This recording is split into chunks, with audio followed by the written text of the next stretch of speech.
All right, hey, what's up, everybody?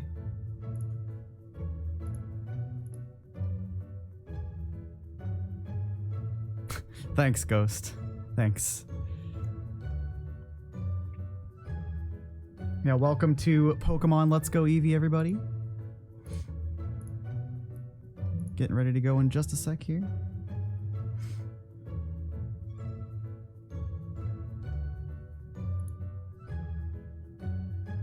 All right, so let's go ahead and get started in 5, 4, 3, 2, 1, go. All right, so this is Pokemon Let's Go Eevee, one of the 2 more recently released Pokemon games, the Let's Go Pikachu being the other one. So these games are essentially, at their heart, they're Pokemon Yellow remakes on the Switch. They are different from normal Pokemon games in quite a few ways, and we'll go through those as they come along. The main changes they put in place for this game, as the name might imply, was to get people from Pokemon Go playing the main series, and maybe vice versa as well. There's going to be a few things that might look familiar to those of you that have played Pokemon Go, and a lot of things that have been sort of simplified from the core series mechanics in order to, you know, make things a little bit cushier for new players. So we're going to go ahead and name our characters here. We're just going to name it 1 because that's where our cursor defaults to when one character is faster to set as a name. It's a little bit faster or a little bit slower to pick the girl, but she looks better in this game. So it's well worth the couple inputs lost. So unlike other Pokemon games, we are forced to start with Eevee in this version. You're forced to start with Pikachu in the other version. This is really the only main series Pokemon game that you've been forced into a certain starter choice other than Pokemon Yellow. And the other comparisons to Yellow will make themselves clear as we go along, but we'll start off in a room here and start as most Pokemon games do with setting our settings. So we're going to set a couple usual things, making the text faster, getting rid of battle animations, getting rid of the annoying little prompt that pops up whenever a trainer sends out a new Pokemon that asks us if we want to switch, because, you know, we're going to be using one Pokemon for most of the run. So we won't really need to be doing that much. And it just wastes a lot of time. Another setting that you might have seen me set is skipping movies. So this is the first Pokemon game that's had sort of like pre-rendered cutscenes in the game. And for some reason, instead of just letting us skip them, there's a setting that you need to turn on in order to skip them. There's like 5 of them throughout the run. But we need to have that setting set in order to skip them. And it saves quite a bit of time to skip those 5 movies. Some of them are pretty cool, but they waste quite a bit of time, so we won't be watching them today. So we're going to go ahead and acquire our Eevee right now. It is pretty demanding what kind of an Eevee we get. I do have a backup prepared in case this Eevee is not good. Even if you save as late as you can, it takes about like 3 minutes for a second attempt. So that's obviously not something we want to be doing for a marathon. The nice thing about this starter Eevee, and the starter Pikachu works in a very similar way. The starter has 31 IVs in every single stat, so their stats are as good as they can be. The only thing that varies on them is the nature. So we're looking for a small subset of natures in runs. Optimally, you get one of 3 different natures, but like about half of them are pretty runnable. So we're gonna see what we get here. I'm not gonna be too picky, obviously, but if I have to load my backup, I do. And right there, you saw one of the big differences as far as Let's Go compared to the other games is the capture mechanics have changed. Instead of, you know, fighting the Pokemon normally, having to weaken it, throwing a ball at it, it just puts you into a Pokemon Go-esque mini-game where you use, in my case, the Joy-Con's motion controls in order to throw your Pokeballs at the Pokemon. If you're playing in handheld mode, the controls are a little bit different. You aim the tablet around sort of like a gyroscope sort of thing. And you press a button to throw the ball. And you actually get an extra experience bonus. I'll get into experience bonuses on catches a little bit later. But there's actually an extra experience bonus as well for using the Joy-Con controls because I guess they thought it was harder? I don't know. So we're going to grab the middle Pokeball here, which is our Eevee that we just caught. The left Pokeball is our rival's Pikachu, which they picked the opposite one of you, and their starter Pikachu or Eevee is just a normal one. It doesn't have the increased base stats that ours does. The Pokeball on the right will forever remain a mystery. Everyone always asks what's in there, and I really can't tell you. I'm gonna load the backup for that. It's really not a good nature. So basically, any nature is runnable as long as it doesn't lower your attack or your special attack. That particular nature was going to lower our special attack, which is really not something we want. The ideal natures are plus attack. And, you know, not adamant, not the one that lowers your special attack. I don't have an ideal nature on this backup just because it was taking me a while to get something even decent. So I just kind of took something reasonable. So I've got a plus special attack minus special defense Eevee on layaway here. So we're going to go ahead and start up the backup here, and we're right where we were. So we're going to head on out.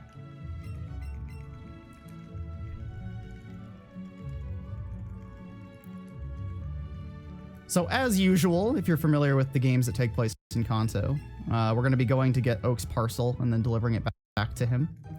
Thankfully, this game is a little bit nice. When we get to Viridian City and get his parcel, we're going to get teleported back. Or we're going to have the option to be teleported back here. We're going to take it because it's fast. And we're about to see one of the other differences that Let's Go employs here in just a sec.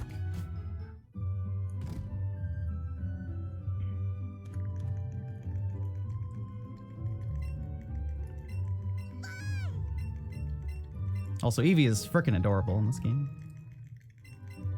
They gave it the full voice treatment that Pikachu has had in recent games, and it's pretty heckin' cute. I'm usually not an Eevee fan, but I'm a little bit more on board with this game, I have to say. So yeah, now we're seeing one new difference this game employs as well is Pokemon being visible in the overworld, which is actually extremely, extremely handy for one of the key requirements of the speedrun, which is we need 50 Pokemon obtained in the Dex in order to enter Koga's gym later on. Every gym in the game has like a secondary requirement to enter it in this game. Most of them are basically the secondary requirement that existed already in the Gen 1 games. Only a few of them are actually different, / you have to go out of your way for them. Yeah, the big wall with this game is needing 50 Pokemon obtained in order to progress after a certain point. So you're going to see me catching a lot of Pokemon. And it's actually really beneficial as well as far as our experience gain.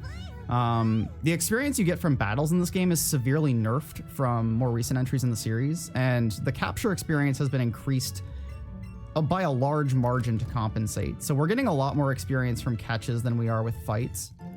So there's a couple thresholds we need to hit early on. The first major one is going to be hitting level 10 by the time we get out of Viridian Forest. Ideally, we shouldn't have to really go too far out of our way for that. But we'll see what kind of luck we get. The first couple areas are huge, huge reset points when going for really good runs of this game. The current world record for this game is a 309 something by a Japanese runner by the name of Hashtrice, which is at this point. We're getting to the point where the luck you need to get good times is just kind of ridiculous. It was kind of one of those things where we knew the time was coming, and it took us about, 2.5 months to get there, but... So you can 2-hit Pikachu if you get a crit or if you're plus attack, but a 3-turn is just fine. I'll definitely take that. Pikachu can be really annoying because he can Thunder Shock you and paralyze you, and I've had fights with this where it just goes on for like turns and turns and turns of just getting fully paralyzed over and over and over again. It's not a good time.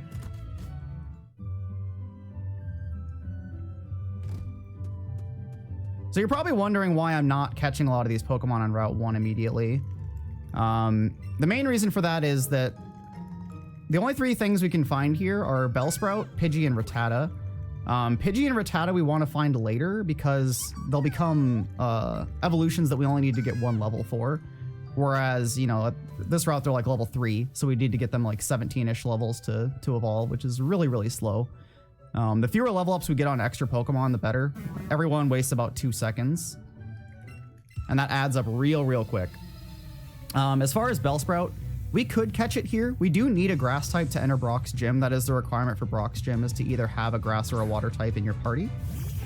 Strangely enough, you actually can't catch a water type before you enter his gym. So presumably that requirement is there just to teach you what rock is weak to, first of all, and just in case you get traded a Pokemon, I guess. Like someone could easily trade you a Squirtle and just, have that going in. But yeah, we either need to get Bellsprout in Viridian Forest or Bulbasaur. You can actually find wild, the original starters in the wild. They're a very, very rare chance to appear, but if they appear, they're usually a decent thing to pick up. But the experience you gain from catching Pokemon is partially dependent on the level you catch them at. So if we can delay Bellsprout until Viridian Forest, we can get a little bit more experience from it and potentially make getting level 10 a little bit less tight. One of the nice things about the Pikachu route is that you don't need to hit level 10. The main reason we're hitting level 10 is because we need Double Kick for Brock. And Eevee learns it at level 10. The Pikachu route uses Oddish, actually, for Brock. And it also learns Double Kick a level earlier. So even if you were using Pikachu, you wouldn't have to grind quite as much. So Pikachu doesn't have to worry about experience here quite as much, which is really, really nice. I haven't put as much time into running Pikachu lately, but for the first couple months the game was out, well, the first month primarily, I was jumping back and forth between versions pretty heavily. The two versions aren't super, super different as far as time. They're about 2 or 3 minutes apart. But we're going to be using Eevee for about 2 of the 3 hours of this game's runtime. And you use Pikachu for a similar amount. There was a couple times we were bouncing back and forth between switching to Nidoking temporarily around the mid-game, but we're slowly easing our way back into just using Pikachu for everything. That's something we're not going to be going for. So most fully evolved Pokemon can actually be found in the wild in this game, unlike in other Pokemon games. And it might seem like a good idea to catch them for the extra experience and, you know, not having to evolve things.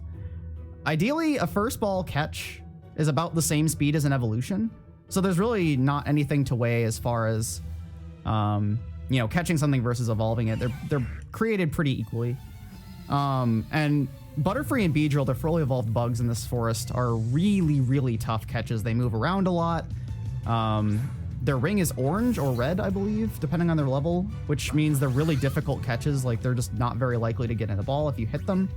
So they're just huge, huge time sinks that just aren't worth it. There are a lot of catches that aren't exactly consistent that are worth risking.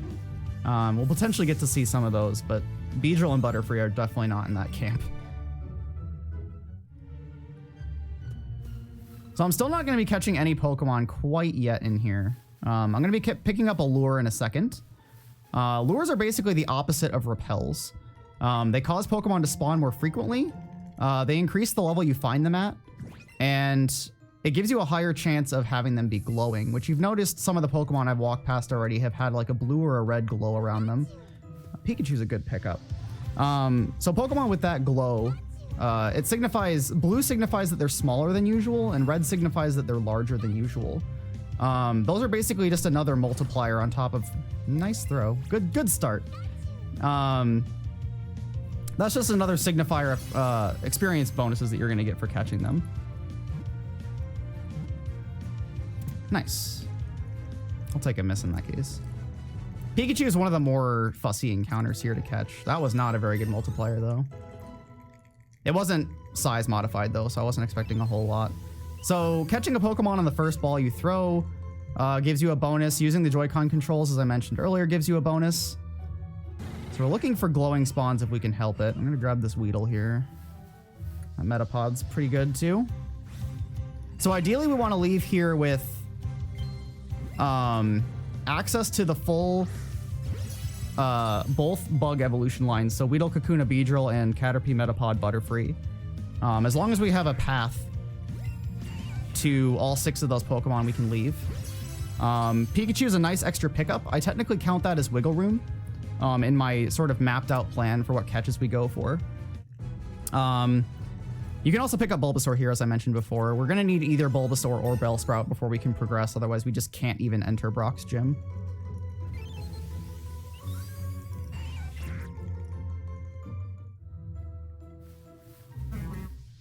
Okay, there's a Bellsprout we can get. It's not glowing, but it's a higher level because of the lure, so it's going to be worth a decent amount of experience regardless. That's unfortunate. I actually kind of hope this breaks out. The closer you get to hitting the center of the ring, when you're catching Pokemon, and if you actually hit the center, so like you're seeing I got an excellent there, this is another experience multiplier, as well as increasing your catch rate. That's really unfortunate. This is one of the big reasons that you're seeing already why Viridian Forest is a pretty big reset point.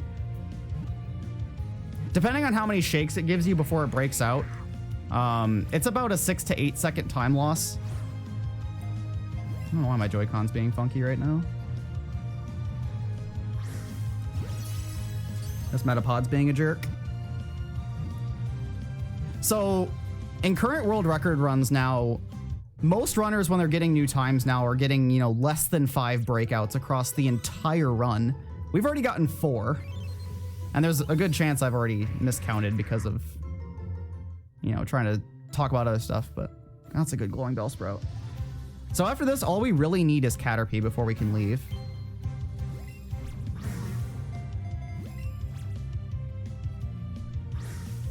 Bellsprout can either sit there and not do an attack, or it can attack at that same time every time, so it's worth just going for the ball throw. It's kind of just a decision you have to make.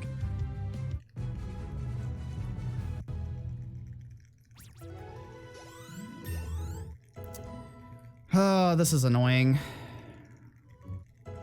I'm just gonna let Weedle evolve.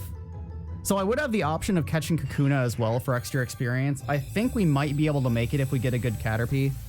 We do still have a fight left before we leave the forest as well.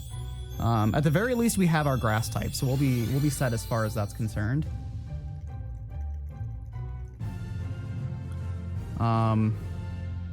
Caterpie could definitely prove to be a problem, though. Worst case scenario, I guess catch a duplicate for the sake of the marathon and keep going. But we'll see what situation we're in. Maybe we'll get lucky and Bulbasaur will show up as well. And now we get a glowing Kakuna as soon as I let it evolve, of course. Could go for that glowing Pidgey. I really don't want to have to catch Pidgey yet. For the reason I stated earlier, we want to evolve Pidgey later. And if we catch one now, we're basically going to have to catch a Pidgeotto by itself, which is not really something we want to do. Generally, the more fully evolved a Pokemon is, the least we want to catch it, or the less we want to catch it. And even Caterpie's breaking out, man.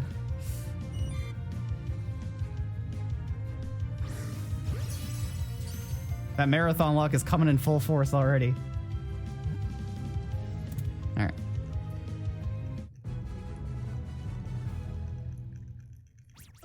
That is not very much experience. All right, so we're going to do this next fight. We're going to see if that gets us there, and then we'll figure it out from there.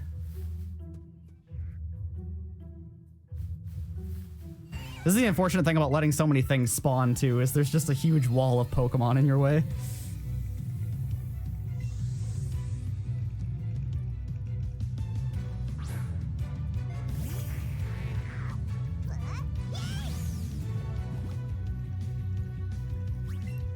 The nice thing about being a much higher level for this fight is that you can potentially one-shot it if you're plus attack. Unfortunately, we're not, so... You can still crit it otherwise and take it out in one hit, but... Okay. I think we're just gonna see if Rattata spawns outside, catch that, and then catch Raticate later. Raticate's a much better catch than Pidgeotto, so I'd much rather put myself in a position to need that instead. Okay. This should get us there. This was really unfortunate Viridian Forest luck.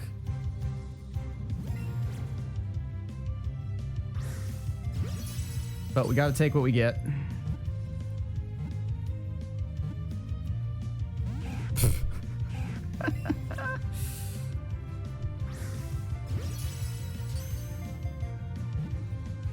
This gets into any marathons where there's donations involved. You better believe there's going to be donations for every breakout. It's okay. We're just getting it all out of our system early. That's what this is. Everything's fine. All right, so now we're level 10. That was our goal. As long as we're not catching duplicates, we aren't in the worst position ever. We're at least somewhat okay.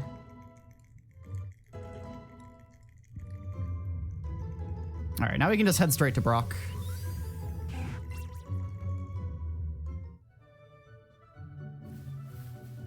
And hopefully not hit any extra pokes.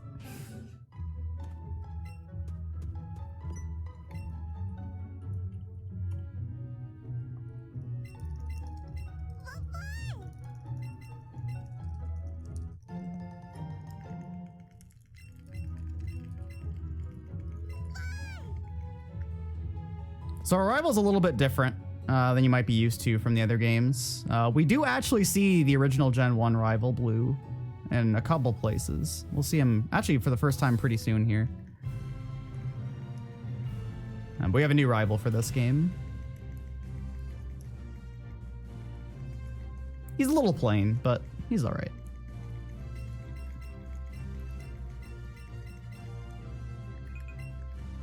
All right, so now we need to show this guy our Bellsprout so we can enter. And we're almost immediately going to take out any extra pokes that we don't need to evolve. We're putting Metapod in slot 2 for later. That will be important in a little bit. But like I said before, as many extra level ups as we can avoid as possible, we want to. And in the case of that Caterpie, we don't want it to try to start evolving. Canceling the evolution or animation is really, really slow. Yeah, we're gonna head straight into the Brock fight. And we're pretty much just gonna double kick our way to victory. This fight is extremely, extremely consistent. It's really, really nice. Yeah, this is the key reason we need to hit level 10. So we need double kick for this fight. Peek. Nice. Nice. So one unfortunate thing about this game is that when you're playing in docked mode on the Switch, you have to play with a single Joy-Con. You don't have any other option. Well, I guess you have the Pokeball Plus peripheral, but that basically serves as a single Joy-Con. So I basically have to two-hand a single Joy-Con for this game. And it means you have to do all your menus with the analog stick, which is a little bit not ideal, to say the very least. If I had a nickel for every single time that I've, dropped an input on a menu, accidentally mismenued with an extra input or what have you, I'd have a lot of nickels. I'll tell you what. Yeah, even with that little mess up, we're fine. It only lost us a turn. But yeah, thankfully Pikachu version can just use Oddish for this fight. The main reason you can't use Bellsprout for this fight is that it has only physical grass moves. And Geodude and Onyx are both really bulky on the physical side, whereas Oddish can basically just one-shot them with little to no effort. It's actually possible for Oddish, depending on how many levels it got in Viridian Forest, to just two-turn that fight. So it's significantly faster. That may sound like a huge hindrance to the Eevee version, and I did say earlier that the Eevee version was quite a bit faster. Well, a couple minutes faster. We're gonna see in not too long why Eevee gets the leg up later. Both Eevee and Pikachu get some exclusive moves that are only teachable to the starter Pikachu and starter Eevee. And Eevees are just a bit better than Pikachus. We'll say that at the very least. They aren't exactly created equal. So we're gonna sell some extra stuff here, buy some Great Balls, buy some healing items. Typical beginning of the game Pokemon shopping. It's actually really nice that this game gives you access to Great Balls this early. We're gonna be making pretty heavy use of them. Pokeballs are just, they don't get the job done as consistently as we would like. And we really don't need that many. So we're gonna grab a couple X items. The X items in this game function like they do in the Gen 7 games. They increase the stat that they're associated with by 2 stages instead of 1. However, they buffed them again, and in Gen 7 they made them more expensive to compensate for the increased stat boost. However, in this game they brought them back down around the original price that they were in, like, Gen 6 and earlier. A lot of critique of this game has come under like just the game being too easy. I'll talk about that in a second. But this game, when you actually look at the stats the trainers have, the game actually does a really good job of compensating for you having really quite broken X items, honestly. The trainers in this game aren't any slouches at all, and the level curve keeps up with you pretty aggressively. I'll give this game a lot of credit. They actually did a really good job at balancing the difficulty curve, especially compared to recent entries in the series. But yeah, that trainer that I walked past that looked really, really sketchy and like I shouldn't have gotten, or like I should have gotten hit by him. Trainer vision in this game is pretty bad, to say the least. Not Not only is their vision almost a direct narrow line in front of their eyes, but while they're spinning, they also can't see you, unlike in other Pokemon games where they can see you mid-spin. So we can get away with a lot of pretty greedy spinner passes that you really couldn't even try to get away with in other Pokemon games.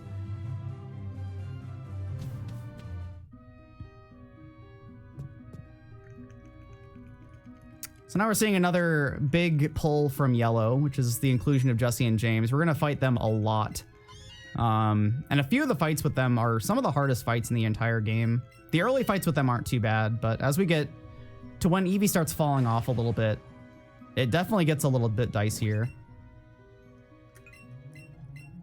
So we're going to go ahead and top off Eevee here. I'm going to teach Headbutt, which is our TM from Brock.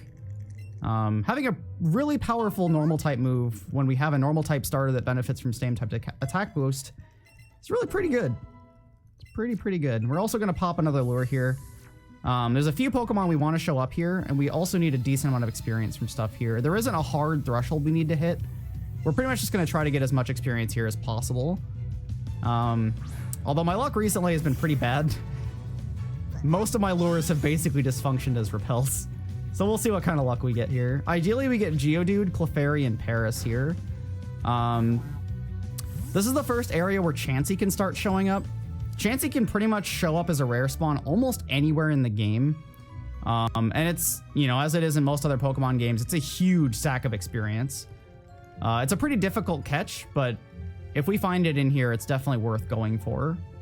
There's a Chansey, or a Clefairy. That's really nice. Hello? That's new. Well, there's that marathon. That's never happened before. So what I can only assume just happened there is that Pokemon are wild Pokemon are despawned when there's a cutscene happening.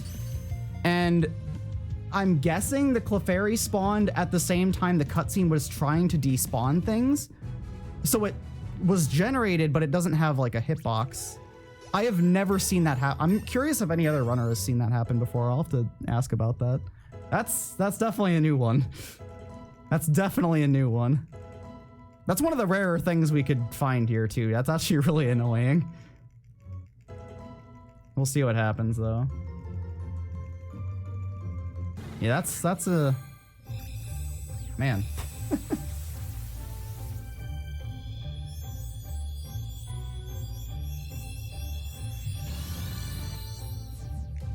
Oh yeah, that's another thing I neglected to mention about the starters in this game.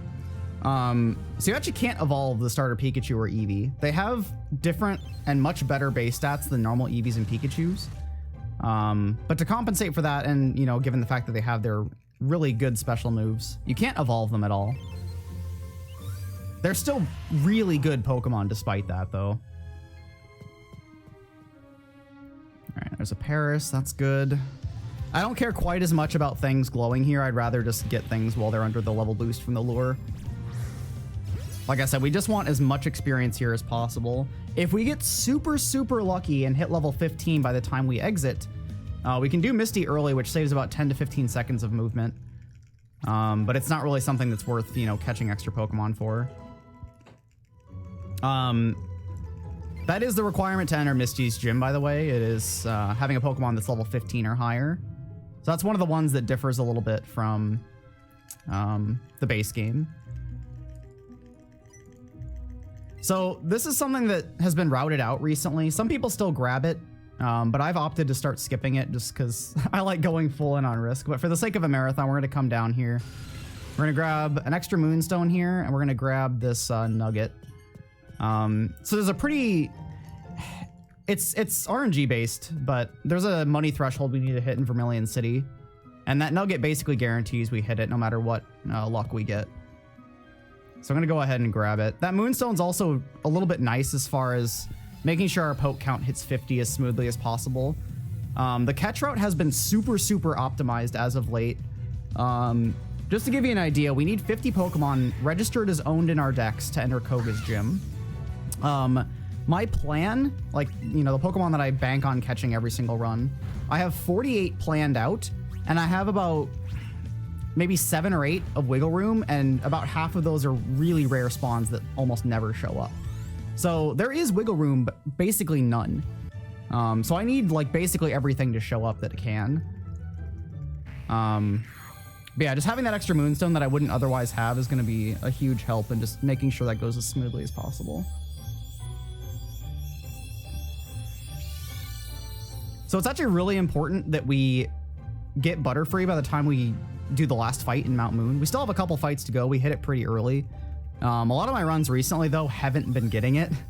And it makes the fight, it's not that much slower, but it's kind of just a pain. It just feels bad to not get it. But thankfully, we're all set. So really the only thing we need to catch here else is another Clefairy. Unfortunately, that first one ghosted us, but we'll see if another one shows up.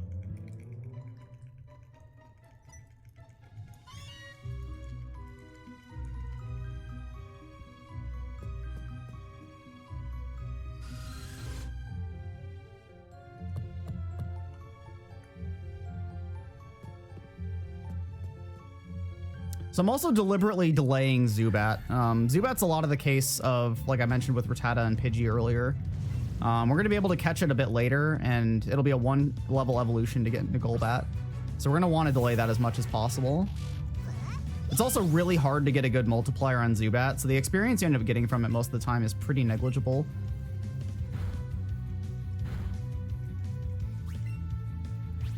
The experience you get from catches pretty early on in Mount Moon also does make an impact. A lot of these Pokemon that I'm not one-shotting can be one-shot if you get enough experience, or if you're, you know, plus attack, or, you know, a lot of those factors.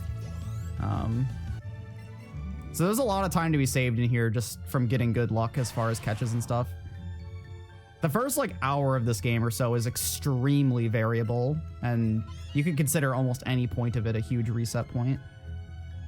None of the fights are too bad, but the amount of different ways the catches can go is just really, really brutal. Okay, there's another Clefairy. All right, so we got decently lucky here. Stuff cooperated. I say stuff cooperated as Clefairy's smacking my balls away. But yeah, that's everything we plan to catch here. If Clefable shows up, then great. If Chansey shows up, then great. We'll gamble him for the experience, but apart from that, we're set.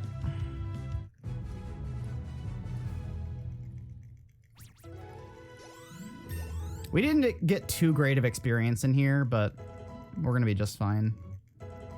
Hitting 15 to be able to do Misty in time is, you know, late Misty is not really a concern. It's mostly just nice if you can get early Misty, but it almost never happens anymore. On older routes where we, you know, caught a few more Pokemon, we waited a bit for glowing stuff, checked a few more rooms, it was a lot more feasible to hit 15 for Misty early. But as we've, you know, optimized the early game more and more, it's gotten harder and harder, and it's just something we really don't expect to get anymore, unfortunately.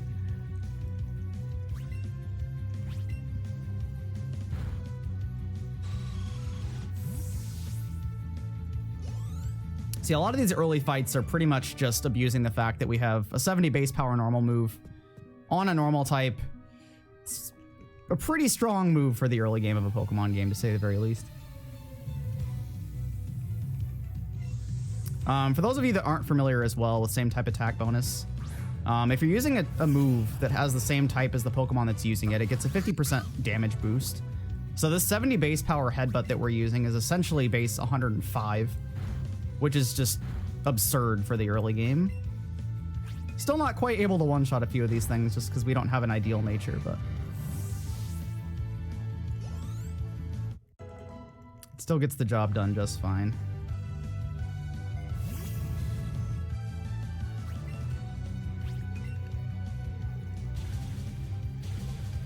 Didn't get that either. These are damage ranges that you can hit, but they're not super likely if your levels are bad or if you're not a plus attack nature, unfortunately. A lot of the benefits of being plus special attack, which is what we are right now, will come around the mid game, around when we're about to stop using Eevee. So there are benefits to using plus special attack, and it's why it's, you know, not super tight on what Eevees we do take in runs. There's good and bad to almost everything that you can take. Even neutral Eevee natures get the job done pretty well. So this is our first fight with Jessie and James. They're all double battles, and they all are just their Ekans and Coughing, or, you know, Arbok and Wheezing once they evolve later on.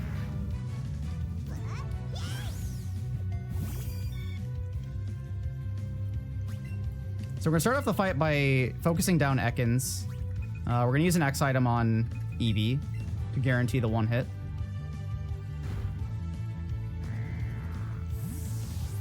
And then we're just going to focus down Coughing. And that's the main reason you want Butterfree here, so you can just Gust to finish off the Coughing. You're not very likely at all to kill Coughing in one hit here.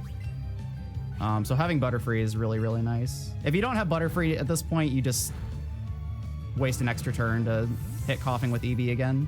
It's not a big deal, but it's really annoying to not get.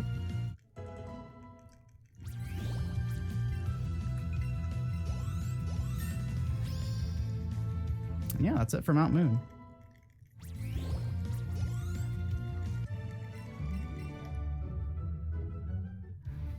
The three best natures for Eevee are in order: Naughty, Lonely, and Brave. Speed doesn't matter a whole lot.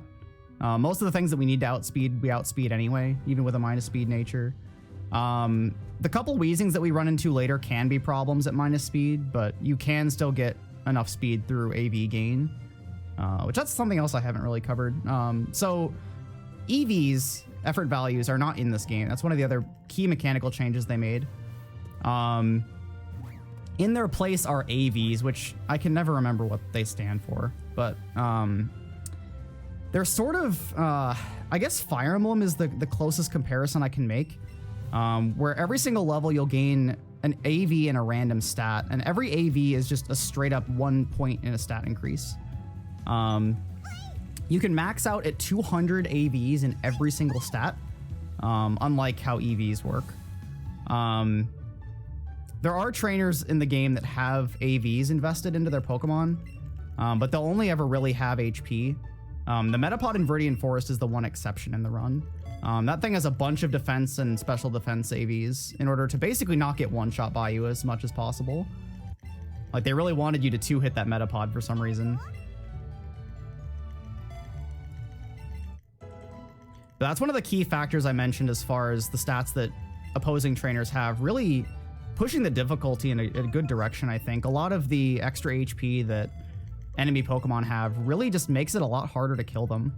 And there's a lot more setup that we need to do in the run in order to defeat certain things. It's mostly gym leaders and like important seeming trainers early on that have the extra AV investment, but as we get farther and farther into the game, more trainers will start having it. So we're going to do a quick menu here to top off Eevee again. We're also going to be dumping every other Pokemon in our party into our box, which is another major change that I didn't really point out before, but we can access our box anywhere. It's really, really nice. It doesn't function like the box in other Pokemon games where we can use it to fully heal our Pokemon, because, you know, putting stuff in a box to fully heal it anywhere would be a little broken, just a smidge. Yeah, it's really, really convenient as far as managing our Pokemon, as far as, you know, all the catches that we have to do. And that's definitely one of the more skill-intensive things with this game is, you know, the times you catch Pokemon aren't going to be the same every run. The Pokemon you catch aren't going to be the same every run. So there's a lot of, you know, variants that you need to route on the fly as far as when to take your Pokemon out, when to leave them in. Because it's not optimal at all to just take Pokemon out of your party as soon as you catch one. You want to just try to mitigate extra level ups as much as possible. That's the main goal. And you want to overlap your removal of Pokemon from your party with other menus as much as possible. So this is the first fight. We're seeing a few of Eevee's exclusive moves that it gets. So we have Buzzy Buzz, Bouncy Bubble, and Sizzly Slide right now. Bit unfortunate we didn't get that Pikachu one-shot, but... So Buzzy Buzz is a 90 base power special electric move that always paralyzes. Bouncy Bubble is a base 90 water move that's special, and it sort of has a Giga Drain-like effect where it heals you for half of the damage it deals. And then we have Sizzly Slide, which is a 90 base power physical fire attack that guarantees a burn. And that guaranteed burn, like the guaranteed statuses on all of them, will come into play in the run. It's definitely routed in.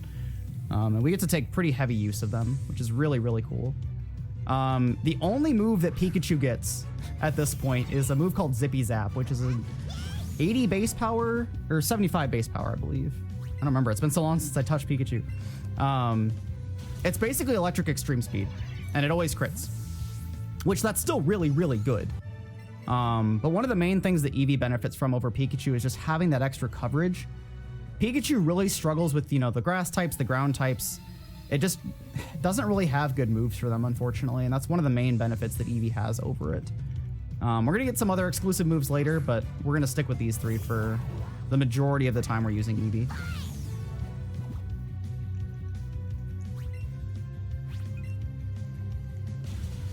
So Nugget Bridge here is just basically showcasing how much coverage we have here. There's a lot of, you know, varied types of Pokemon on this bridge, and we're just getting to deal with all of them very, very cleanly.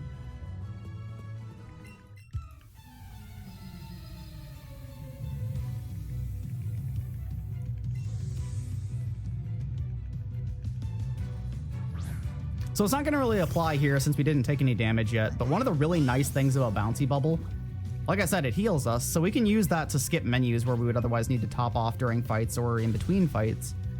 And it, you know, it's really easily worked in. There's a lot of times that we're going to be super low health, just kind of by happenstance, that having Bouncy Bubble around is just really, really nice to top us off. So like if we did take a bunch of damage on the rival fight just now, we could just easily top off the Sandshrew, and there's a Growlithe coming up as well that we're going to Bouncy Bubble.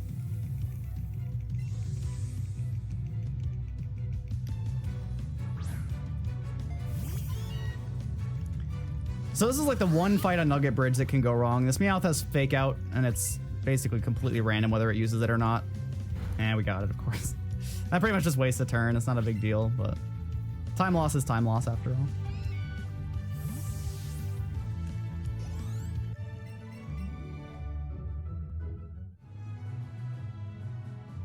So we have one more fight of the main Nugget Bridge slog here, and then we got to fight the guy who's totally not a Team Rocket member.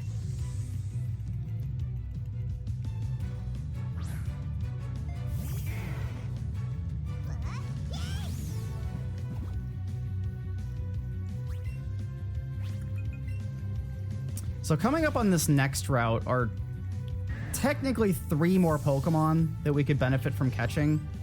I've been getting really awful luck here, though, and none of them have been showing up, which has really been quite annoying in recent attempts.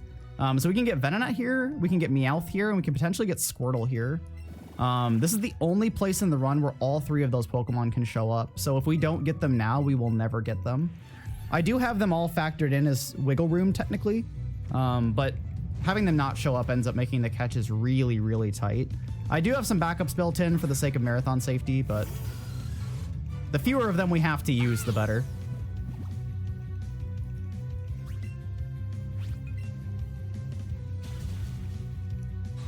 We'll see if this route is finally kind to me.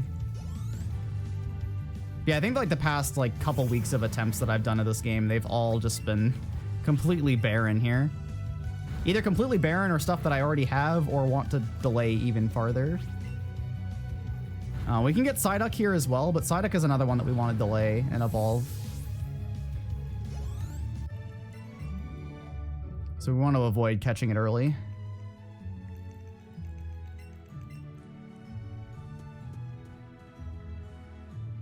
All right, let's see what we got.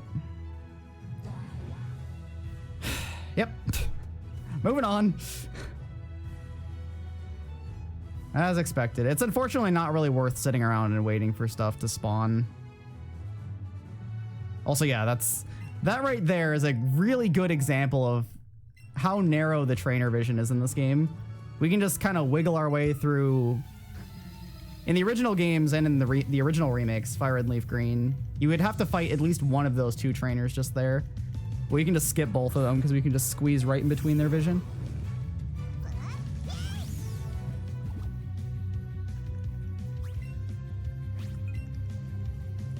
There's a few more trainers we'll skip later on in the run that we can abuse their vision like that as well. Such a really neat extra little bit of, I guess, for tech, for lack of a better term, that this game has that other Pokemon games don't.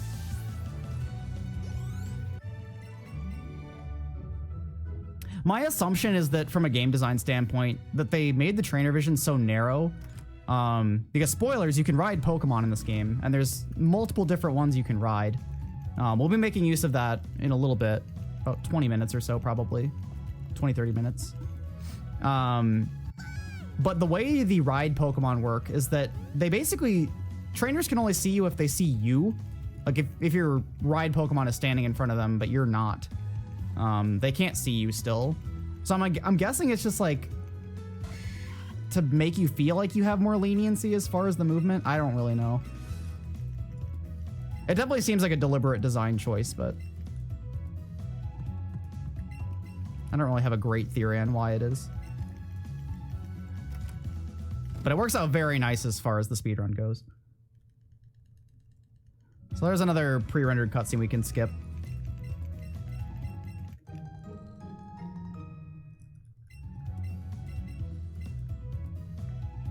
All right, and now we can go head off to Misty.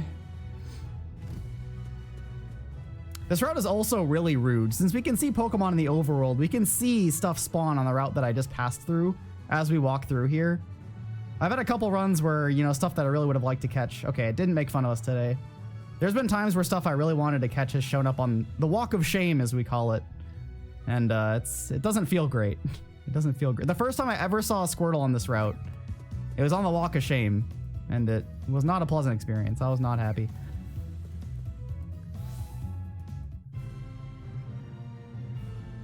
All right, so now we need to show the guard here a level 15 Pokemon or higher in order to enter. Thankfully, we have that now.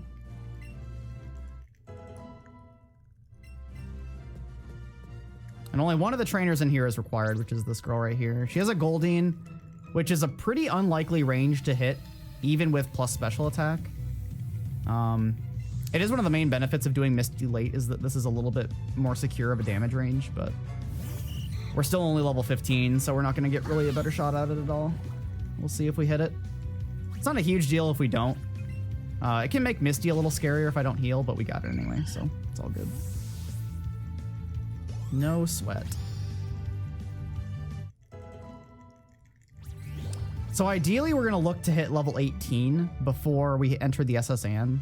The rival fight differs a little bit, annoyingly, if we're level 17 instead of 18, but we're going to try our best to get there. It depends on the stuff that shows up on the next couple routes. All right, the Misty fight's pretty simple, and it's the first fight that we're really going to abuse the secondary status effects of Buzzy Buzz. So we're going to set up one X special attack on Psyduck, take it out with Buzzy Buzz, and then we're going to need two Buzzy Buzzes to take out Starmie. It does outspeed us and do a good chunk of damage. However, since Buzzy Buzz is a guaranteed paralysis, we go before it on the next turn, so we're only going to get hit by Starmie once. And if we crit, we just take it out in one hit, which is really nice. This is one fight where Pikachu also has a slight advantage. Pikachu can one-shot this Starmie fairly easily.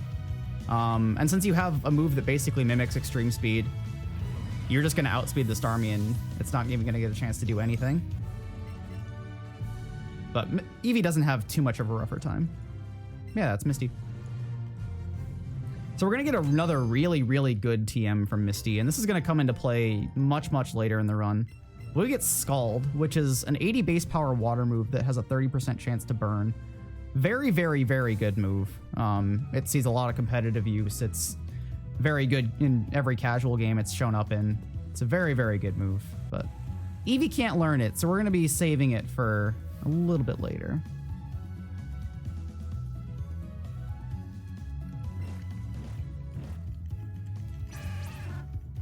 All right, so as you might remember, this house got broken into. Officer Jenny's on the case, but she can't quite figure it out, so we're gonna see if Eevee can. So there's all these big suspicious footsteps. The table's completely broken. There's a massive hole in the wall. I wonder what could have happened here. Ah, yes, Vi, of course. I'm glad Eevee could figure it out.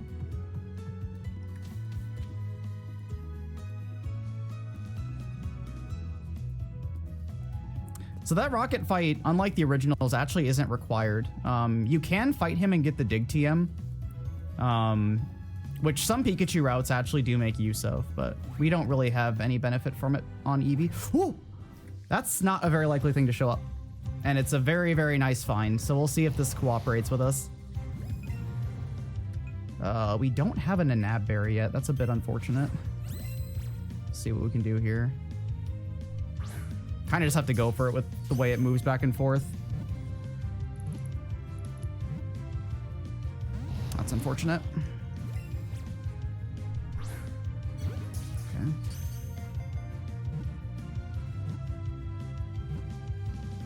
Okay, second ball's fine. So Abra and Kadabra are technically wiggle room pokes, but running into them is extremely nice. And I actually have more than 50 pokes accounted for right now, so we can definitely start cutting some stuff. There's another one! What the heck? The Marathon Luck's turning around. So the berry I was looking for in my inventory is actually, we're gonna pick up a few here. I could have gotten a couple from drops from wild Pokemon I caught previously, but it's called a Nanab Berry, which is really hard to say. But basically what Nanab Berries do is they freeze the Pokemon in place and they slow down the speed at which the ring shrinks. So it not only makes it easier to hit Pokemon that move a lot, like Abra, but it also makes it easier to get a good multiplier on them, which makes the catch a lot more likely to be successful and gives us a lot more experience. I actually didn't catch what level that Abra is, but we're going to evolve it anyway. We don't have a lure up right now, so the level it can be is pretty variable.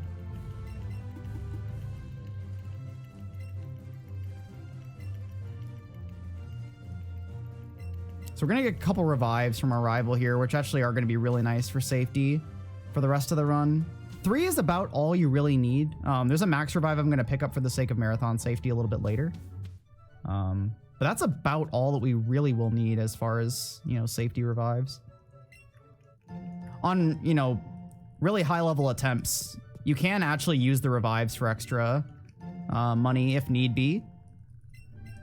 This is where I was talking about the money being a bit random. That nugget that I just picked up is guaranteed to be a nugget, but the first and third items I picked up there are random from a pool of 4 different items. There's the Pretty Wing, which sells for 500, the Pearl, which sells for 1,000, the Big Pearl that sells for 4,000, and the Nugget that sells for 5,000. So, you know, at worst, we're selling both items for $1,000, and at best, we're getting 10 grand out of it. So there's a huge amount of variance there.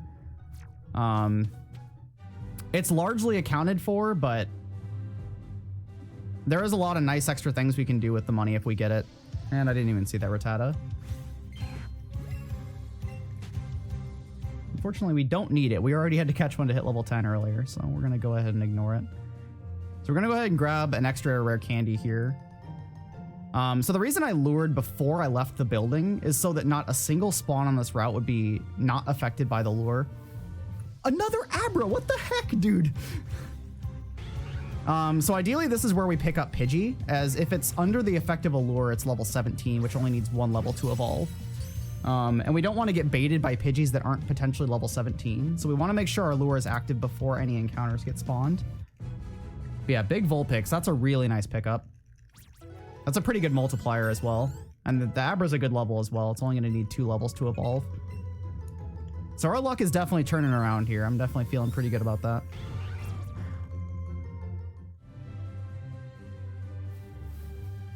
So ideally, we still get that Pidgey here, and we... What is with all these Abras, dude? What the heck? This is, like, unreal. Like, it's really easy to go in like, several attempts without seeing an Abra ever, despite the number of areas it can show up. Like, this is actually nuts.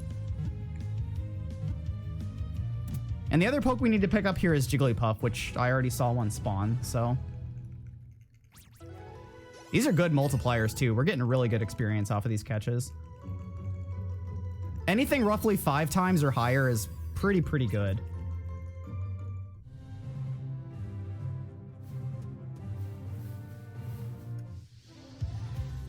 All right, we're gonna grab this Jigglypuff and be on our way. Dang. If it starts moving like that right away, you can sometimes sneak in a ball before it starts moving. It got in anyway, cool. So we're not going to get quite as much experience from this, but we're going to hit our threshold of 18, so I'm more than okay with that. Oops, all Abra's my favorite.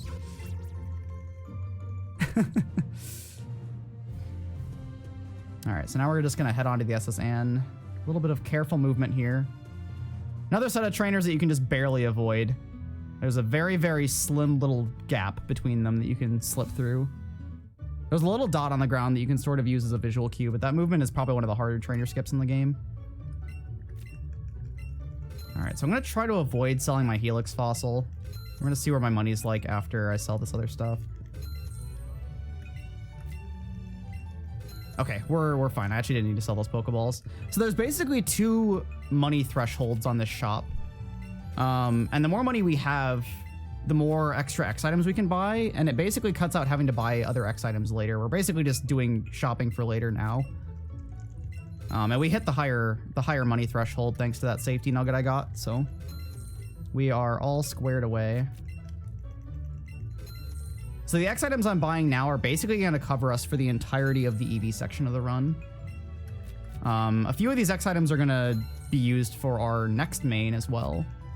And for those of you that don't know what it is, I won't spoil it. At least I'll try not to. It probably will slip at some point, but... Okay, we have some extra money. I'm actually going to buy 2 extra super potions for safety.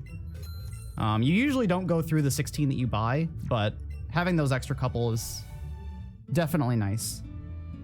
Definitely nice. All right, so I'm going to do one quick menu here. We're actually going to evolve Jigglypuff right now. As I said before, this isn't something we would usually do in runs now since I skip all these Moonstones. But for the sake of safety, we got one. And Jigglypuff is the fastest of the 4 potential Moonstone evolutions you can do. Nidoking, Nidoqueen, and Clefable all try to learn a move when you evolve it. Wigglytuff does not. So if you're going to do only one Moonstone evolution, Wigglytuff is the one to do. It's also really nice to just get the evolution done before you take it out of your party here. So it's convenient as far as a menuing standpoint as well. So we're going to get rid of Vulpix and we're going to get rid of Wigglytuff. And we're going to top off Eevee really quick here. Yeah, we'll use the rest of our potions. I'm also going to put super potions in slot 1 here just for easier menu access. Usually I would do that a bit later, but the way the healing works out now is really nice to do so now. Yeah, you can use the box anywhere. It's really, really nice. It doesn't fully heal your Pokemon as it did in other games, because that would be just a little bit broken, but it's a huge appreciated convenience that goes a long way for sure.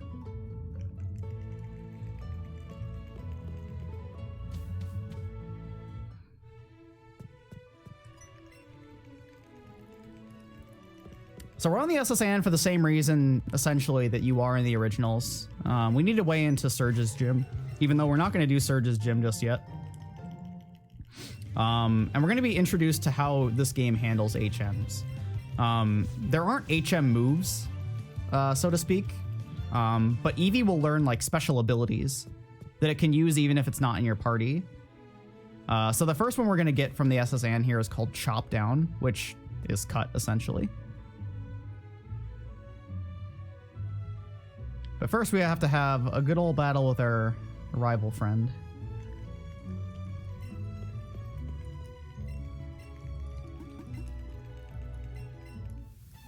Should probably start.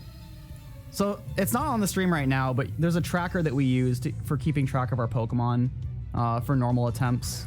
And it's really, really nice to not just have to completely memorize which 50 we're going for, because it does vary quite a bit. And it's a lot to keep track of just off the top of your head. There was, I believe it was 6 of us did a race in person at AGDQ.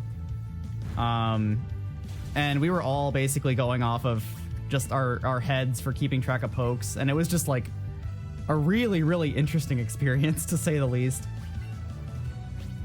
But a lot of us ended up catching like, 2 or 3 extra pokes just because it was so much to keep track of. So that was actually really lucky. We end up sneaking in a Buzzy Buzz there for the guaranteed paralysis, because it potentially avoids a heal on the Pidgeotto there. Pikachu didn't quite die. It's unfortunate. Okay. Pretty much just a damage range because of us not being plus attack. Can happen. Not a huge deal, though. We got it on the second try. And yeah, that's Rival 3.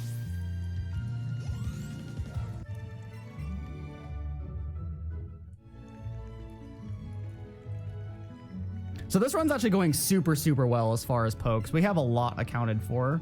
We're looking to be in a very, very secure position, which is... This is honestly one of the more nerve-wracking things as far as a marathon run of this, is just making sure you have a good path to 50 pokes. Because going for good attempts now, it gets really, really down to the wire.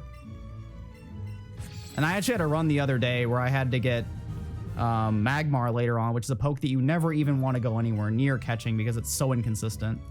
But I just had to. Like, I really just didn't have any other choices. And, you know, getting put in that much of dire straits is pretty reasonable now. Like, the capture route is just very, very risky now. The nice thing about the capture route in this, though, is you can kind of adapt it based on your skill level and what time you're going for. Like, if you're going for, like, sub 320, for instance, you can go for, you know, some pretty slow catches. You can get the Moonstones in Mount Moon. You can, you know, revive the fossils, which is really, really slow. There's a lot of, like, just slow, consistent things you can do to make it not that much of a headache. But you're going for a really, really good time, like pushing for sub 315 and lower. You really got to start cutting everywhere you can. And yeah, the current record right now is just below a 310, which is honestly pretty insane. My time is a 315 still. It's just, this game is very, very mean, and getting good times is very, very difficult. That skip is a lot easier to line up on the way back because you can just completely line up with the tiles in Vermilion and just walk straight up. It's definitely harder on the way down. It's really annoying too when there's wild Pokemon that try to block your way. I've had that happen quite a few times, but thankfully we got lucky.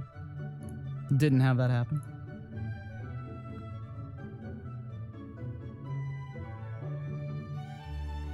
So if you do surge when you're intended to, essentially, there's a way you can get a fast travel back to Cerulean, but fighting Surge right now is really, really suboptimal. We can, of course, there's a chance. We're not going to go for that Chansey. It's way too far out of the way, and we really don't need the experience at this point.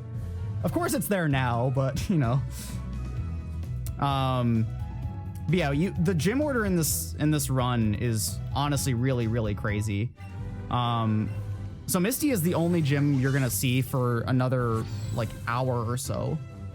I'm gonna be quiet really quick here for this menu. This menu's a lot of stuff to remember to do. Actually, it's not that bad. I've already done a lot of the Pokemon part of it, so yeah, we're good. I lost my train of thought. What was I even saying? I just completely blanked. That's okay. I'll come back to it probably eventually, whatever I was talking about. There's a lot of things to mention in this game. Oh, I did forget one part of that menu. That's okay, though.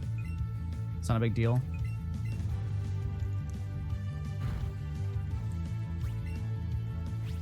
So you actually do have the option of YOLOing this fight a decent bit. That's a nice crit, actually. You can skip the guard spec and hope that the Eevee doesn't do anything nasty to you. But for the sake of consistency, it's good to just get the guard spec set up, and because it has Growl, Tail Whip, and Sand Attack, so it can mess with your stats in 3 different ways. Oh yes, gyms. So the gym order in the speedrun is, if you think of the gyms in the order that you're intended to do them, we go 1, 2, 7, 3, 4, 6, 5, 8.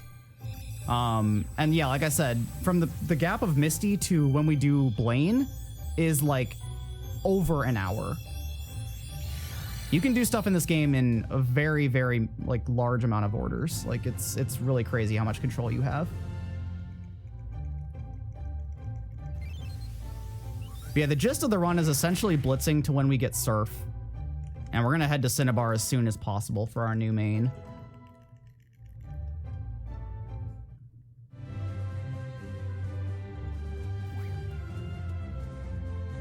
So we're going to ignore the stuff that's spawning on the route on the top left there. It's pretty out of your way to get that stuff, and we really don't need the consistency. I do have a lure up, so that stuff is affected by the lure, but we're going to delay it. It wastes a good amount of time going up there.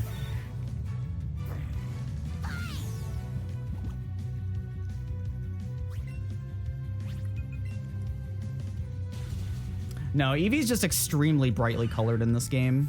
Shiny Eevee is like a ghostly white sort of color.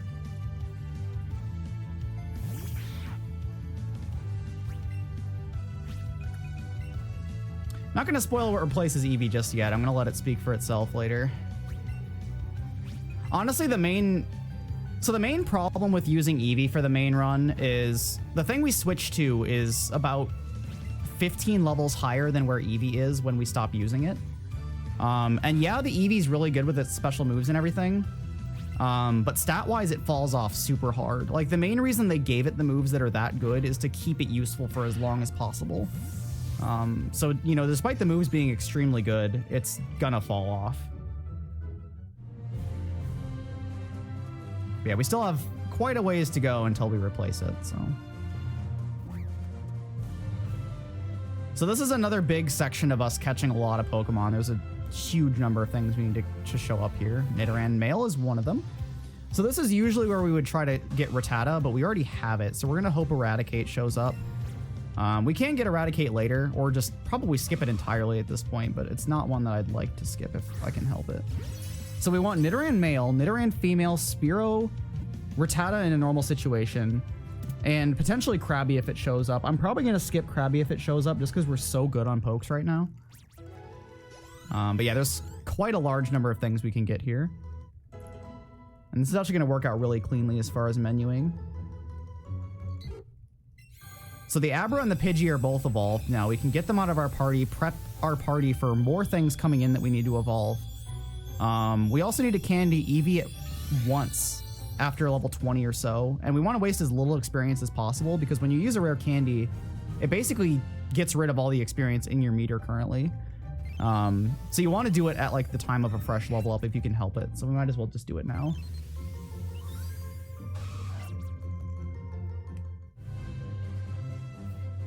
So we're gonna go ahead and do that real quick. We're gonna candy Eevee. We're gonna get Kadabra and Pidgeotto out.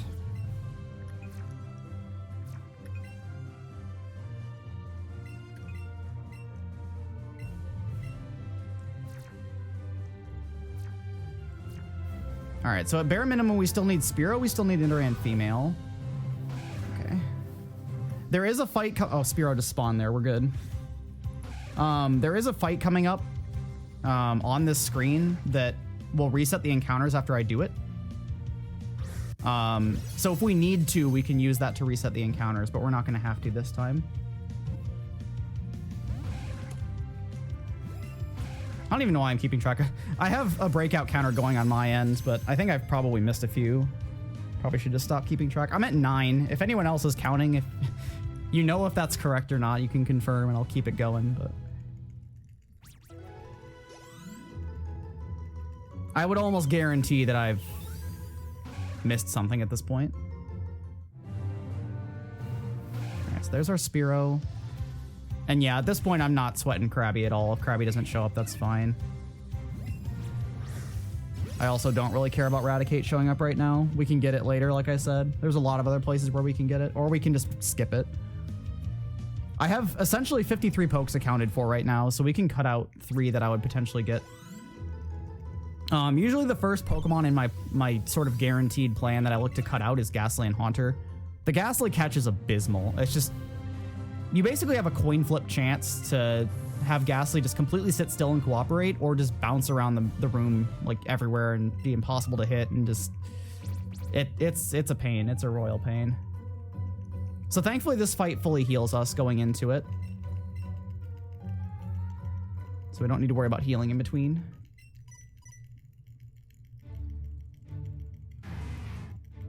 No, I'm way over accounted for on pokes. I'm in a very, very comfy position. There's 3 things in my plan that I have room to skip now. And Krabby is technically wiggle room as it stands, so we do not have to worry about it at all.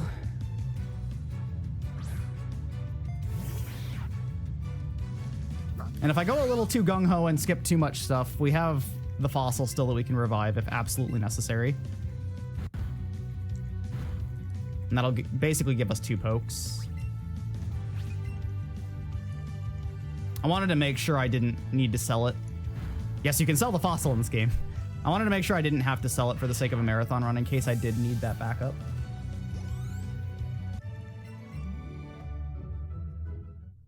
The fossil sells for 3,500, so it's actually a very, very useful money item in Vermilion if you need the extra cash.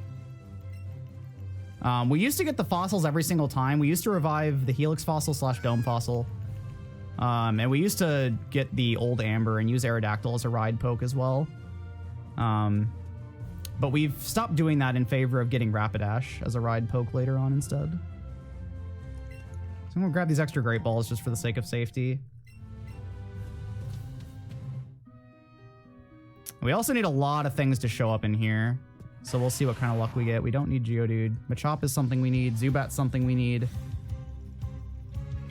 One of the most important things that can show up here is Rhyhorn, which is going to be our ride poke for a good portion of the run. But yeah, I want to make sure that everything here shows up before I start expecting to skip pokes later. It's usually after Rock Tunnel that you can kind of solidify the rest of your Pokemon plan. So I don't like to commit to anything too hard until after I'm out of here. So I'm gonna grab the Zubat. I saw something else spawn over there. I didn't catch what it was though. So we're gonna use one of our Nanab berries on Zubat because it's a pain. Okay, it's a decent multiplier. You can't get too greedy on the multipliers on Zubats just because they, even with a Nanab berry, they wiggle around quite a bit. But yeah, first ball Zubat's really, really nice.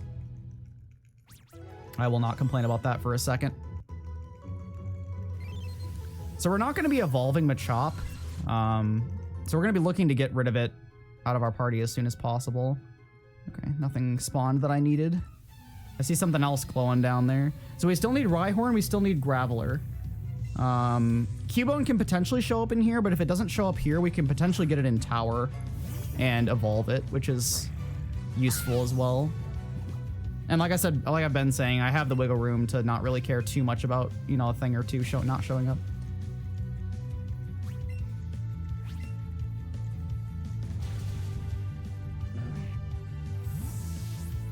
So in between this fight and the next one is when we're gonna want to get most of our catching done. I need to heal before the next fight. So if we can overlap as many or as much menuing as possible here, that would be really, really nice. Okay. Nice. Nice. Okay, that's fine. I flicked to the right a little bit too gently. Nice. Again, this is motion controls and they are quite finicky. We have a decent grasp of them at this point, but they're still not great. They're definitely something to constantly wrestle with, to say the very least. All right, so there's our Nidorino taken care of.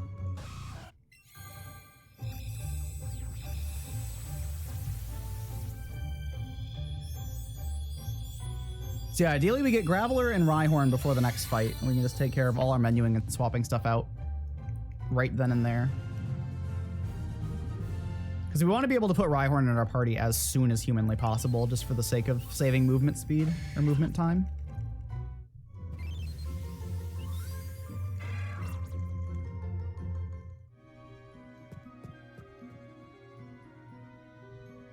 Yeah, it's kind of funny. The catches are one of the more frustrating parts of this run, but at the same point, like, they make the run very, very unique as far as a Pokemon run goes.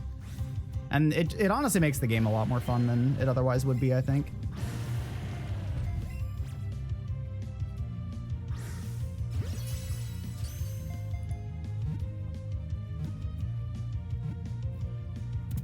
All right, cool. Catches aren't going great as far as, you know, stuff getting in right away, but I definitely can't complain too much. It hasn't been that bad. Alright, so that's Fearow and Nidorina taken care of. It's actually really weird to not be evolving Rattata right now. This is like the first run ever that I haven't just evolved Rattata here. So yeah, all we really need is Rhyhorn. We're good. If Rhyhorn doesn't show up, I'm not exactly sure how much time we lose. I've estimated it to be about a minute, but we're going to be getting a ride poke and another ride poke in not too long. And we actually don't do a ton of outside movement in that time period. So if it doesn't show up, it's not the worst. Especially again for a marathon run, it's kind of forgivable, but in actual attempts, if Rhyhorn doesn't show up, your run's pretty much just dead, which is very, very unfortunate, but it's actually kind of nice though. Rhyhorn was kind of to blame for us putting lures in other places in the route, because we used to just lure in Rock Tunnel for the increased chance of Rhyhorn showing up. And then we just realized that lures were really, really good for experience and all that. So we ended up working them in a lot of other places as well. Okay. We're gonna take all of this stuff out. We're actually gonna put Graveler in now. You'll see why in a little bit. But Graveler getting an extra level or two before we end up using it for insert mystery purpose here ends up going a long way, actually.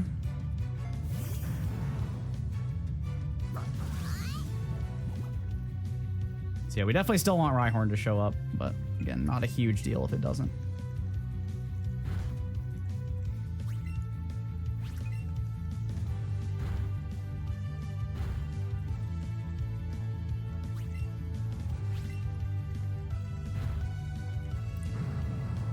Couple fights in here are really, really nice that we can burn the poke that we're against and take a little bit less damage. The burn status cuts the attack of the Pokemon it's on in half, so we take a lot less damage by burning things. That's going to be pretty useful in the fight coming up as well. Still no Rhyhorn. That's a Rhyhorn. Hello, friend.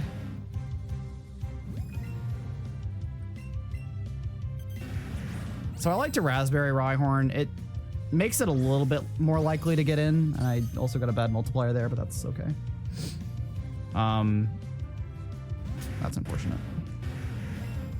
I can kind of blame myself for that. Nice. I'm getting a lot of overthrows tonight. I don't know what's going on with me. Getting a little excited, I guess. Okay, that's not too bad. That's not too bad.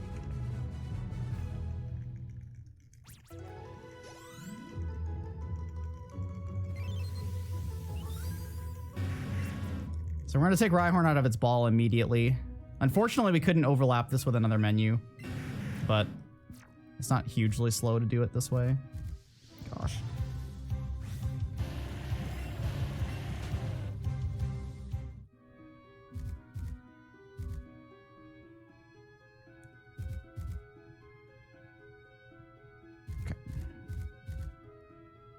Go ahead and let our lure shut off since we don't need to catch anything else here. All right, what things do I want to look into skipping? I think we just skip Raticate and Ghastly Haunter. I think everything else I'm fine with getting. I think that's looking like our plan right now. So we're gonna burn this Machop so we don't just get owned.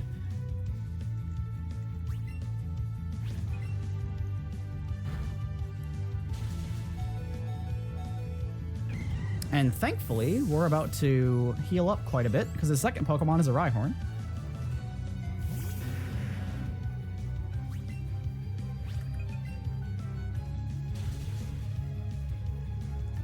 Yummy, yummy Rhyhorn. And there's our Golbat taken care of. So I'm actually going to take Golbat out now This isn't a menu I'd usually do. Usually we would get this evolution taken care of a little bit later. But I'm actually going to use this opportunity to safety heal before the next fight. Especially since we're minus special defense. So I have a safety strat for this fight because you can take a lot of damage on the Kadabra and very easily die. So you can set up an X speed on the Vulpix in order to outspeed the Kadabra and just one-shot it. But if you heal before this, or before this next fight, you really don't have to worry about the damage too much. And it's a lower chance of getting burned by the Vulpix if you don't set up as much on it. So we're just going to heal before when we take Golbat out.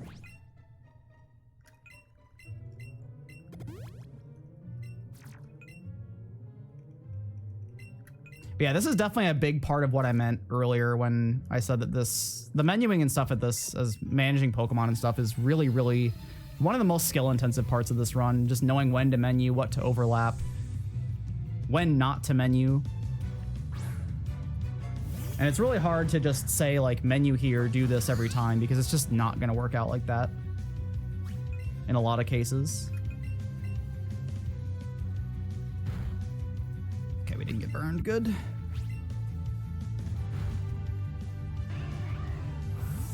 So we are going to take a hit from the Kadabra here, but we can take it.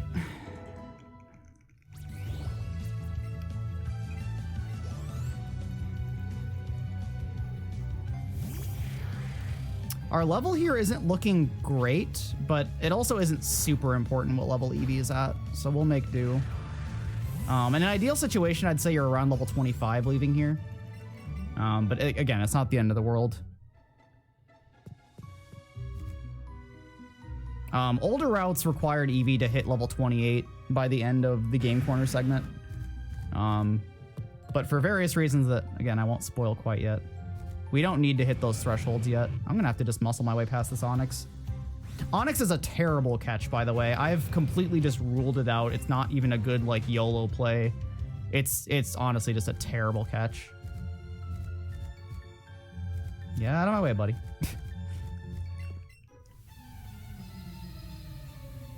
Also, yeah, don't let anyone tell you this game is not a horror game at heart. I've had plenty of Onyxes just spawn out of nowhere on top of me and scare the bejesus out of me. This game is quite spooky at times, for sure.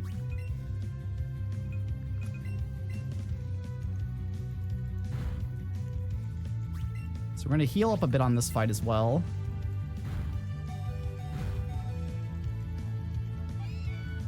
Honestly, yeah. My bad. Can never turn down an opportunity for a good pun.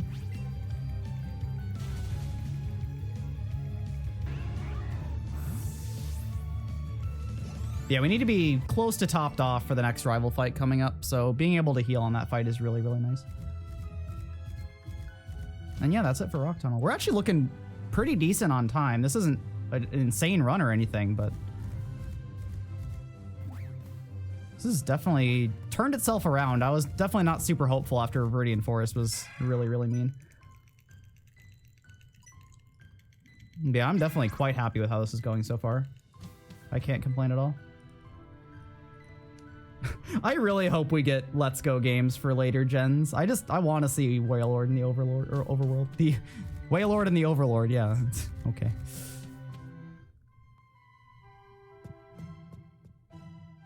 But yeah, Let's Go for other generations and other regions would be really, really sick, I think. I'm really curious to see what they do with this franchise moving forward, because they've opened up a lot of doors as far as how they're going to approach things.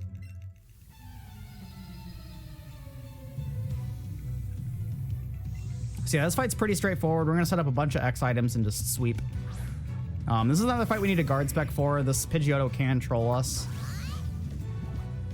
So ideally it just goes for Sand Attack here and fails to do anything with it. Okay, good. The more it hits us, the more likely it is that we have to heal during this fight, which is something we want to avoid.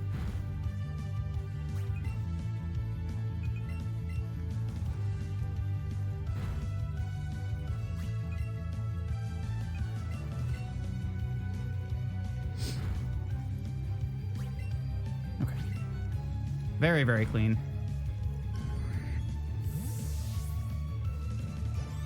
Also, it's a little bit annoying in this game with how the story triggers are sequenced.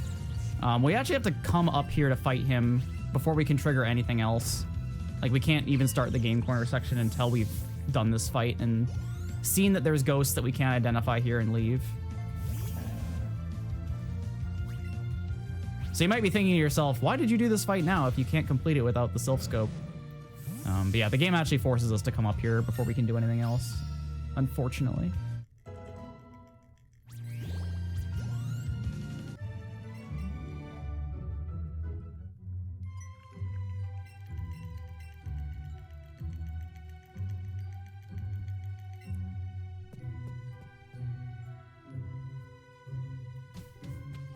Yeah, they actually implemented a little bit of a, I guess, Pokemon Origins. It might have been in the manga as well, but I mostly know it from Pokemon Origins.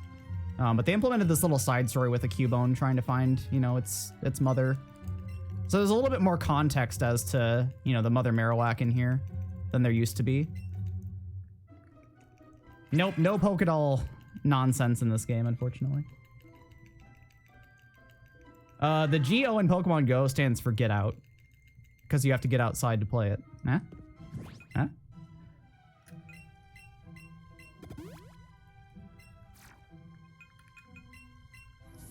I did not mean to lure. That's fine.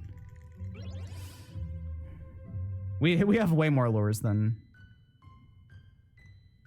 We actually used one fewer in Rock Tunnel than I usually would, I think. So we're fine. I'll just let it run off.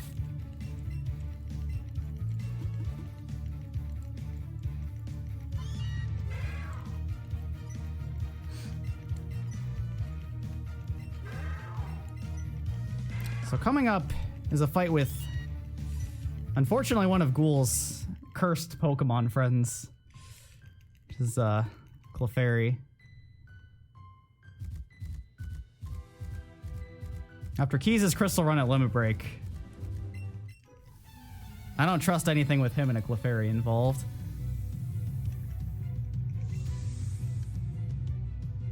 This Clefairy does get one chance to hit us with something. Runners have lost runs to Eevee using Fissure, or Clefairy using Fissure. Hopefully we just flinch it and move on with our lives. Amnesia, that's fine. You better believe I would be behind Let's Go Shove It. I would buy like 50 copies of that game. I'd just cover my wall in them. It'd be beautiful.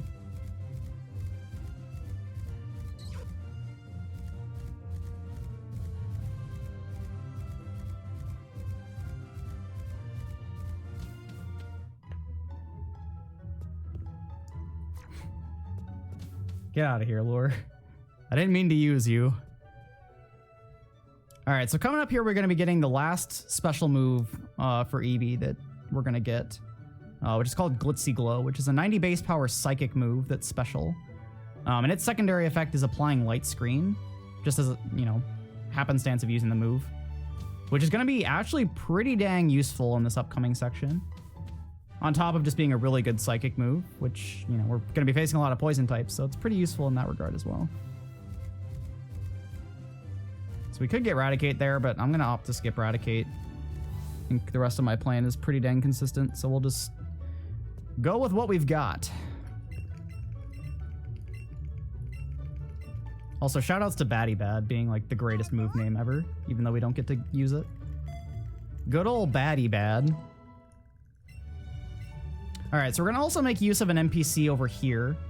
One of the key omissions from this game, engine-wise, compared to other Pokemon games, is that Pokemon... Okay, I need to fix that. Yeah, let me focus on this and then I'll explain it. There we go. So since Pokemon don't have abilities in this game, you don't have access to using Synchronize to try to get the natures of Pokemon you want. However, there's this nice handy NPC that you can just pay 10,000 Pokédollars to, and she will guarantee your encounters, like any Pokemon you obtain will be the nature that you choose, until the rest of the real-time day. So for me, it's 9 p.m. I have 3 hours to make use of this bonus. And we manipulate for a modest nature, which is going to be coming into play with the next Pokemon we're switching to. That again, I won't spoil quite yet. We're getting there. We're getting there. I promise.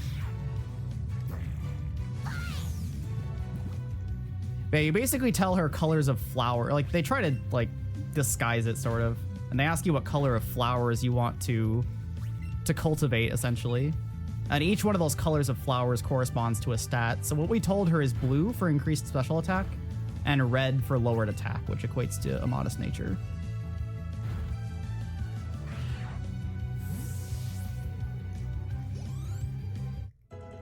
Okay, there's an extra level on Graveler. Again, that's going to be kind of nice moving forward. This next fight can be a little dicey, so I am going to safety heal before it. It shouldn't be a problem, but we have the super potions to spare, so I might as well be a little bit safe. This is a marathon after all. Safety is a good thing. This is definitely one of those games where I have to kind of restrain myself a bit as far as marathon runs, because this is definitely a game where I want to kind of go balls to the wall with risky stuff, but I have to kind of hold myself back a little bit.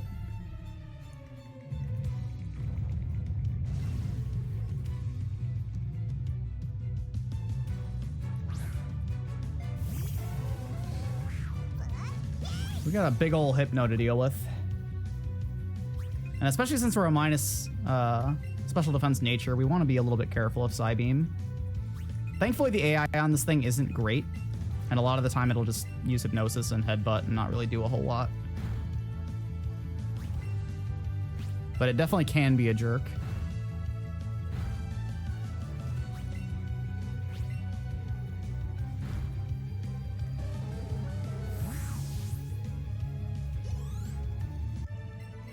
Ideally as well, we're over 21 HP, or 21 HP or higher going into the next fight. There's a Voltorb that outspeeds you and has Sonic Boom, which is a guaranteed 20 damage. So if we're lucky, the Rattata doesn't hit us. And at maximum, you're taking 20 damage there. Worst case, you just heal during the fight, but ideally you want to be 21 HP or more going in here. So we've got quite a buffer to work with.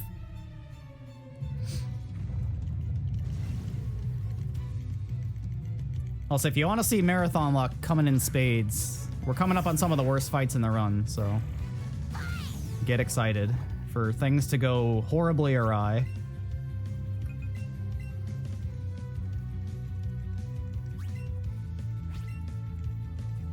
Okay. That happens quite a lot. The Rattata tries to go for Sucker Punch on your setup turn and then kind of gives up.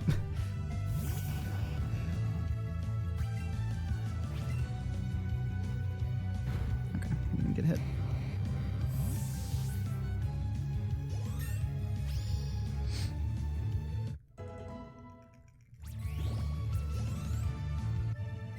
So we have one more reasonably easy fight left, and then we have a gauntlet of 3 fights that are all, well, I guess 2 of the 3 are bad now. The third we've made pretty consistent with some recent route changes, but that's a bit of where Graveler's going to come into, but you'll see.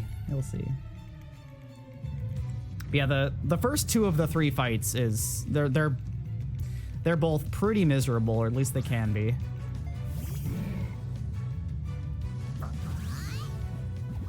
Pretty well-known and infamous run killers in this game for sure.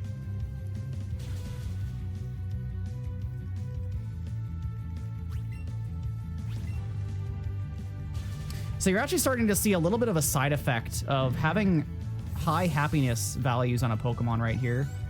So when your Pokemon reaches a certain happiness threshold, they start turning around and looking at you for approval, presumably, when they get special, or like when you use super effective hits. And, you know, sometimes when you heal them or they get the low HP or whatever. It's one of the big reasons, actually, that a main switch is upcoming is so really beneficial. Because that actually adds up to a lot of extra time loss if you're using super effective moves with a Pokemon that has that property. Every time it happens, it's a good couple seconds of time loss. And it's really easy to not notice when you're first playing this game, but it really, really adds up.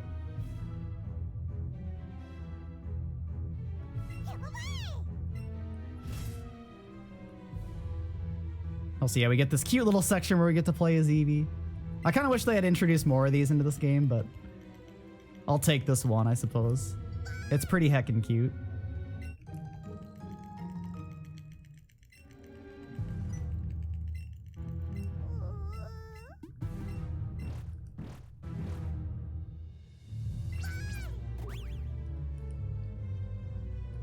That section also foreshadows the awful fights to come.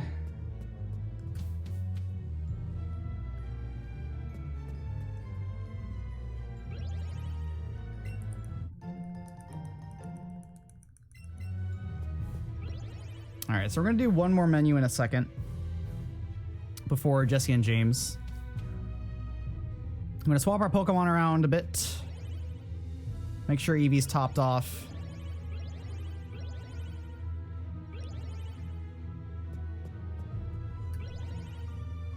So this is largely going to be pretty similar to how we handled the first Jessie and James fight. We're going to be using a lot of our second Pokemon to set up Eevee and having Eevee pretty much do all the heavy lifting. However, Jessie and James have Weezing and Arbok at this point, and they do quite a bit more damage than they used to. And it's considerably harder to knock out their pokes, so we're going to try to not die here. This fight's pretty consistent, but it definitely can go pretty wrong pretty quick. All right, so we're gonna grab Kadabra here. A bit of a safety strat.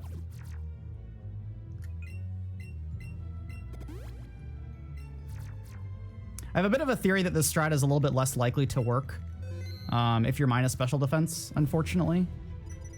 But I'm not sure. I haven't done enough testing on this fight. I'm not sure if it's just superstition or not. But the idea of having Kadabra as your second Pokemon here, if you have it, is that it theoretically baits the AI into going for Crunch and Dark Pulse on it, which is way safer than Weezing using Sludge or Toxic or Arbok using Glare and, you know, setting up statuses and being a huge pain. So we're going to get a Buzzy Buzz on Arbok just to give us a little bit more of a chance of it getting fully paralyzed. We're going to set up an X special attack on Eevee here. And then hopefully we see Dark Pulse from Weezing. That's unfortunate. All right, we didn't get poisoned. That's fine. That's the main concern. Yeah, my theory is that Weezing is a little bit more likely to just go for Sludge on Eevee if it thinks it can do more damage with it, as it's a special move. So I could use this turn to heal Eevee if it got poisoned or took a bunch of damage. But we can just set up the other X special attack we need and start knocking stuff out. This fight is one of the main benefits of being plus special attack, actually. You have a lot higher chance of taking out this Weezing in a single hit. It's still a damage range, but it's a lot more likely to hit it. You can also use this extra turn to heal Eevee. Good, we got it in one hit. Good. We're still going to have to get rid of that poison. That's not too bad. One other thing to note about being at this friendship level that I mentioned earlier. There's a couple of secondary effects that can start happening around this point.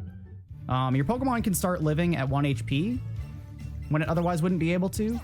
And it can start shrugging off statuses on its own. And that actually comes into play quite a bit as a backup, you know, if you do end up getting status. I don't remember there we go. All right, so we're going to safety save again here because this is probably the worst fight in the game, if not one of them.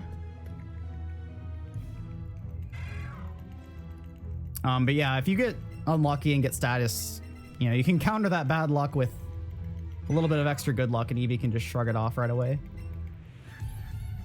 But that doesn't always happen, and you definitely don't bank on it happening.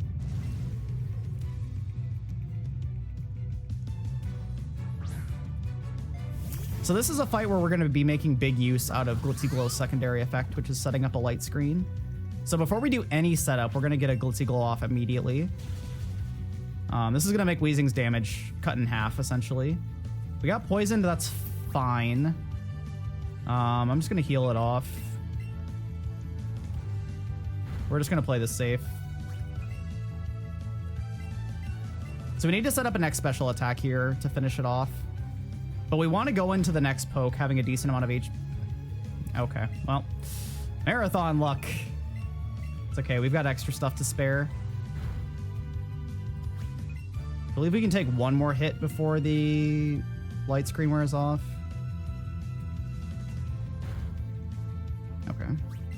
So we're gonna do this a little bit differently. We're just gonna set up another light screen. We still need to get the X special attack up though.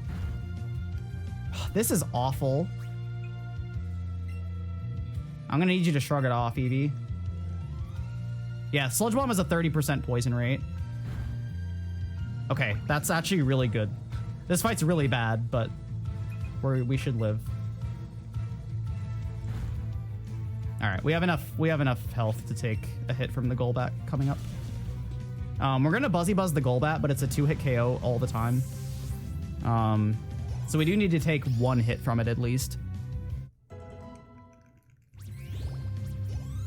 Hey, at least we didn't die. I'll definitely take that.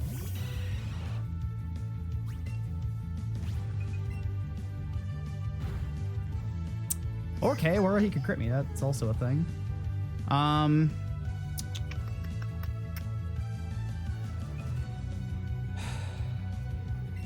of me wants to just reload this fight, but I'm gonna muscle through. That's really unfortunate. Crits are even less likely than they are in other Pokemon games to happen in this game as well. Crits are 1 in 24 instead of 1 in 16 like they usually are.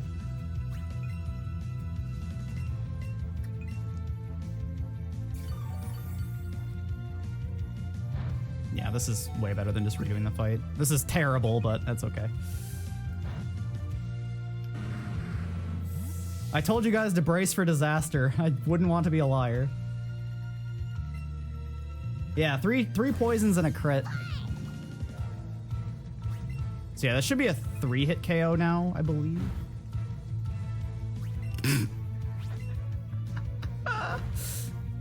That flinch is 1 in 3, by the way.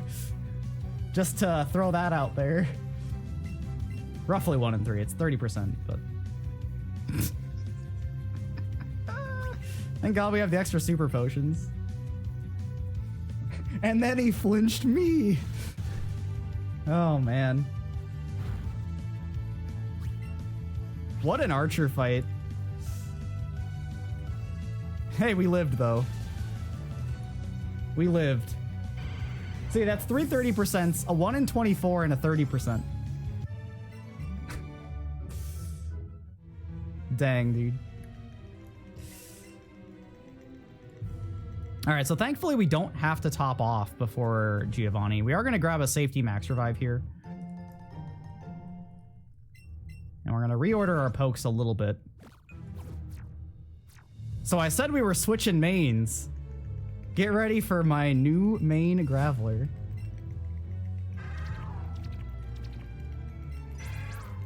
It's a big rock boy, and it's gonna heck Giovanni up.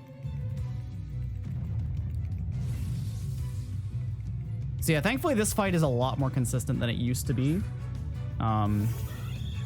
This fight used to just be pray that Persian doesn't crit you. But we're gonna use our good new main Graveler to completely destroy it.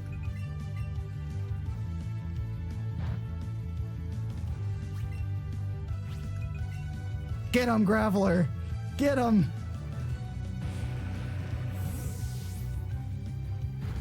Alright, we did it. Persian is dealt with. And now all that he has left is a Rhyhorn, so we can just bouncy bubble it. This Rhyhorn can be a range if your special attack is decently low, but it has to be really, really low for you to miss it. And you get topped off from the first one, so it's really not a huge deal. Alright, we made it through Game Corner. We made it through. No, I'll be obtaining 50 Pokemon to enter Koga's gym, and that's all. The only requirement for any percent is speeding the Elite Four and triggering the credits. Alright, that's one of the scariest sections of the game dealt with. So we can breathe a small sigh of relief.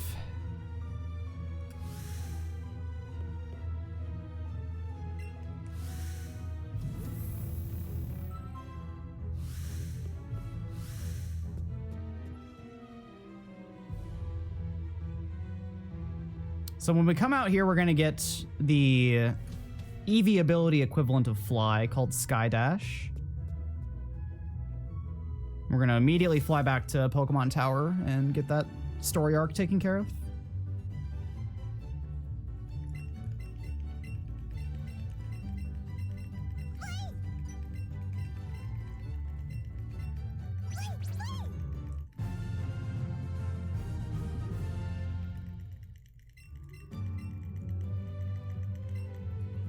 We're going to do a little bit of Pokemon reordering here. Yeah, that's good. Then we're going to fly back to Lavender.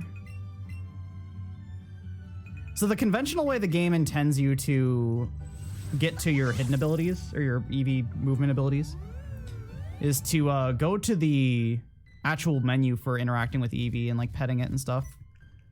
But you can actually just go to the town map and fly from there, which is insanely convenient for overlapping menus.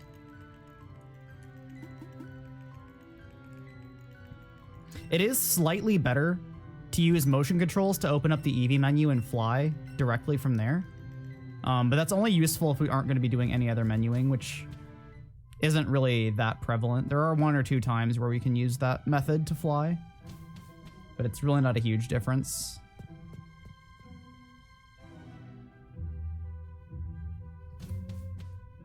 All right, so now that we have the self scope, we can identify all these spooky ghosties that strangely look like the one guy from Ori and the Blind Forest, but... So usually you would look to catch a Ghastly here, but since we're so ahead on pokes, we're just going to completely skip Ghastly entirely. Ghastly is a really, really annoying catch that if I'm ever in a position where I have excess pokes, it's always the first thing I look to skip.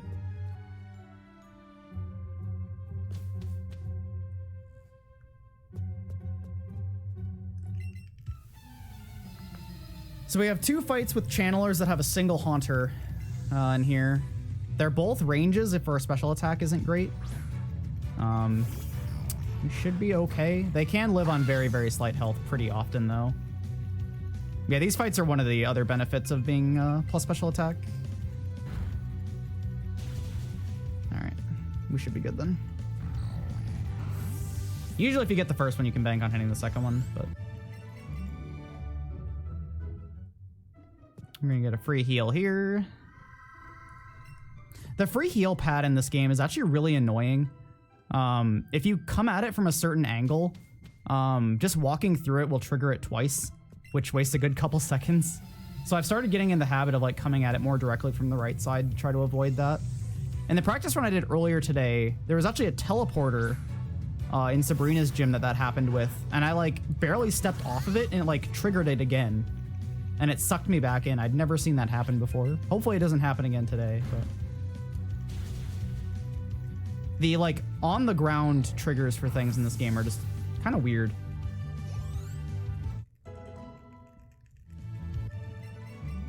So we're keeping that Graveler in our party again for the same safety strat we used it for on the first Jessie and James fight. We've got another Jessie and James fight coming up in just a second here.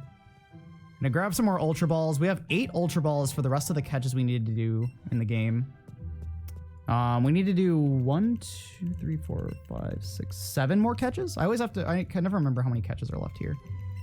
So we have 7 more catches and 8 Ultra Balls to get them done. We do still have Great Balls to fall back on, but ideally we just first ball everything with Ultra Balls from here on out. Also, unfortunately, this is one of the cooler cutscenes in the game, but we're gonna skip it because it's really slow.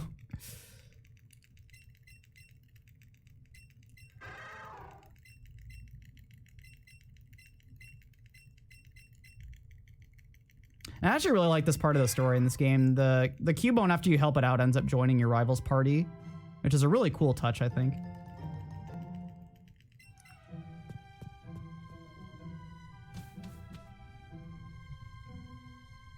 Definitely a nice little story beat that they stuck in there.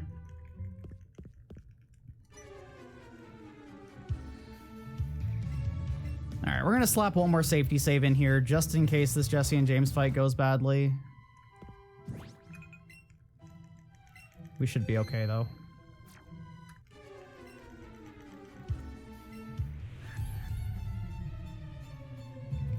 Yeah, this fight's pretty much a carbon copy of the first one. We're going to Buzzy Buzz Arbok right away, set up an X special attack, and then look to keep Eevee alive and set up another X special attack and just finish everything else off.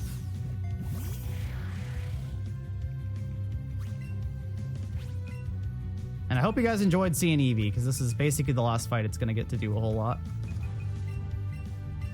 It still does get some use, but this is the last fight where I would consider it our main. Okay, we actually got the Dark Pulse pattern there. That's good.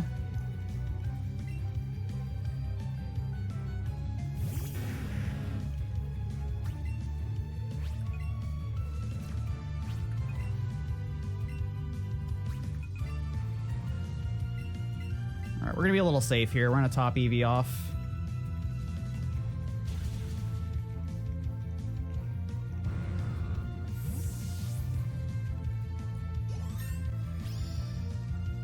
So in old routes, we actually would really want Eevee to hit level 28 before Giovanni in order to learn Double Edge and deal with the fight a little bit easier. And end up getting routed out. And then we're just such a low fight for that, or low level for that fight now, that it's just completely out of the question. But we have Graveler to pick up the slack now, so it's all good. And there we go. We got one-shots on both of the Weezings. That's really, really good. We basically got every benefit from, or every potential benefit from being plus special attack. So that's really, really nice to see.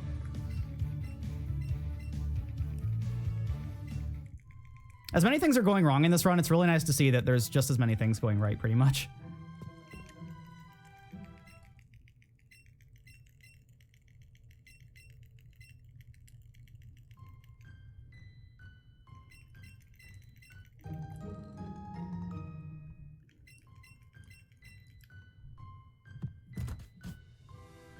All right, so we're gonna get a lure up here. Do a little bit of box menuing. Get some of these extra Pokemon out. We still need Rhyhorn in our party for a little bit. We're done with Graveler, we're done with Kadabra. Oops.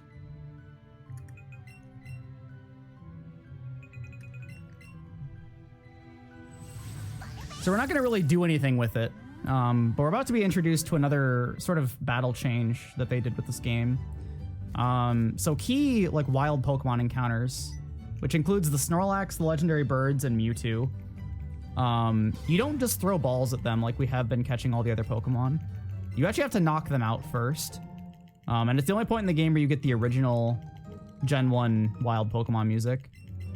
However, catching Snorlax is absurdly slow. And killing it is really not super consistent, so we're just going to be running away from it. The Snorlax and the other legendary birds and stuff also function sort of like totem Pokemon do in Gen 7. They don't call for other Pokemon to assist them, but they do get a stat boost at the beginning of the fight. So this Snorlax gets a defense boost. The other Snorlax that's just south of Lavender Town gets an attack boost. And then the legendary birds and Mewtwo get a one-stage increase in every stat, which makes them really, really threatening.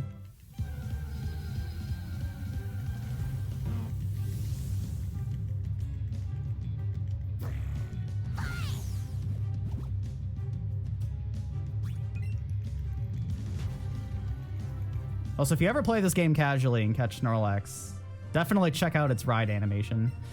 You can ride Snorlax, and it's pretty dang amusing, to say the very least.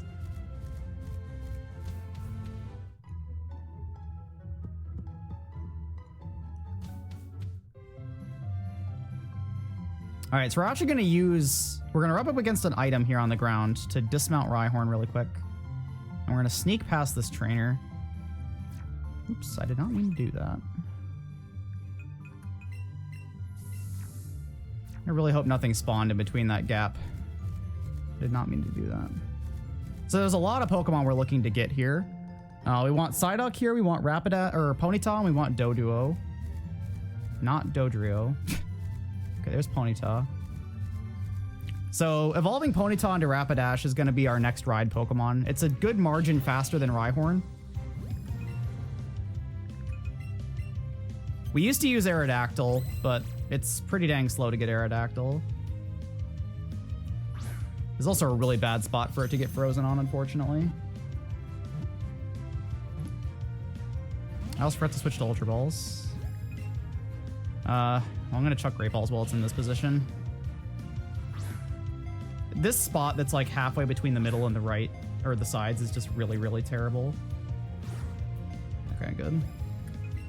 No, don't go back. I hate when this happens.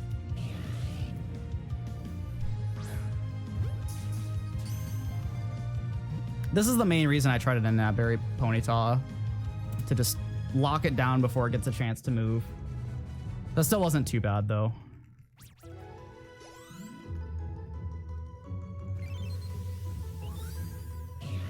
Alright, so we're going to immediately use a rare candy on Ponyta to evolve it. Because it conveniently starts with a lure up one level away from evolution. And then we're going to immediately swap it out for Rhyhorn and start riding it instead. It's about 30% faster than Rhyhorn, roughly.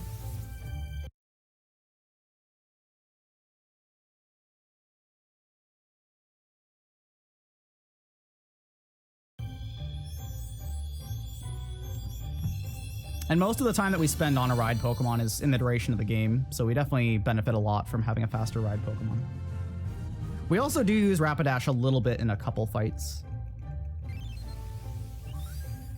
which we'll see in quite a while from now, actually, but eventually.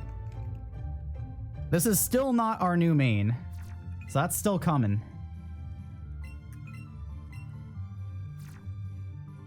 And there is a reason I'm leaving Eevee, and that will become apparent again in a little bit. Okay, there's our Doduo. And all we need is Psyduck before we can skedaddle.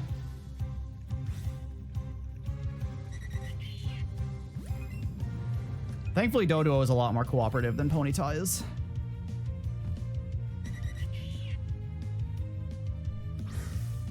Dodrio is another Pokemon that you can ride, but it's about the same speed as Rhyhorn, so it's not really a good option to switch to, unfortunately.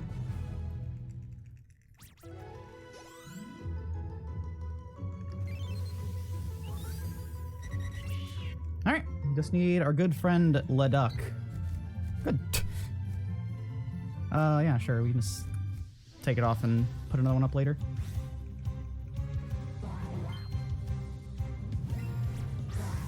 There was one run the other day when I was doing practice for this marathon that I was looking for a Doduo that just would not show up. And of course a shiny Pidgeotto shows up instead.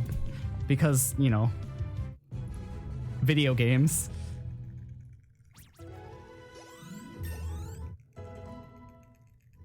Yeah, that's the funny thing about the Rapidash lore is, like, Dex entries say that, like, the more it trusts someone, the, you know, the fires don't burn when it trusts you. Like, we literally just catch the thing. And it's just like, all right, well, this is okay. This is fine.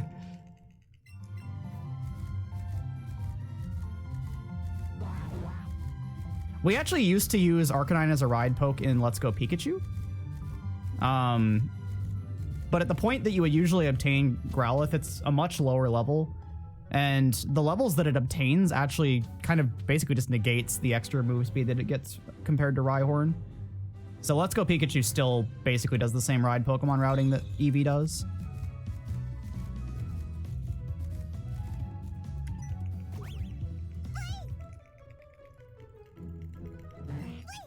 All right, sounds good, Ghost. I'll do it. We don't have that much more opportunity, though.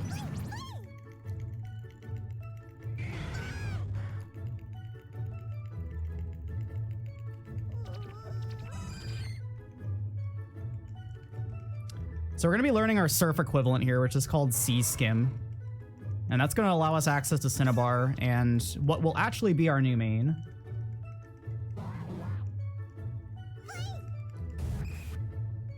We also need to get Tentacool and Magikarp on the next route as well. Yeah, we're basically done with catches. We're just going to have to evolve stuff. Not quite yet, SQ Freak. We're working on it, though. It's definitely a work in progress as far as the categories being split.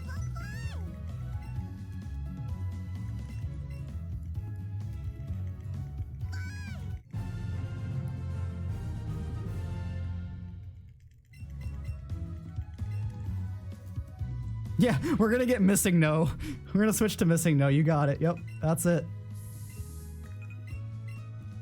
You guessed it. We're just gonna go right next to the gym, just surf up and down.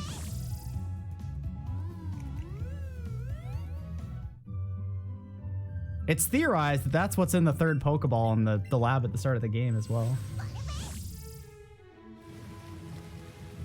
We have such rousing guesses as Missing No, Your Hopes and Dreams. All right, what kind of a Staryu we looking at here? That's actually quite a good Staryu. So Staryu has a CP range of about 950 to like mid 1100s.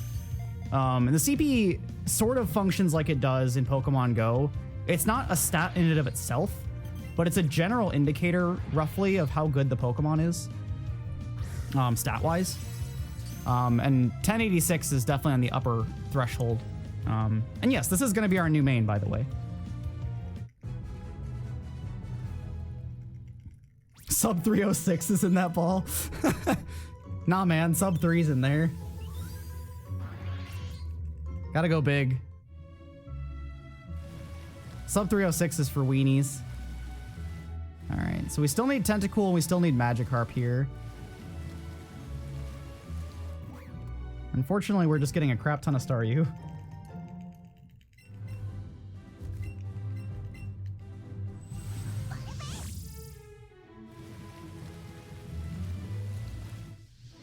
Okay, something just spawned on me. That's not what I want. I see a Tentacool up there, though. We're gonna go get that. Quite a bit of wasted movement to come up here, but it's better than not having the Pokemon at all. Do I still have Nanabs left? I do.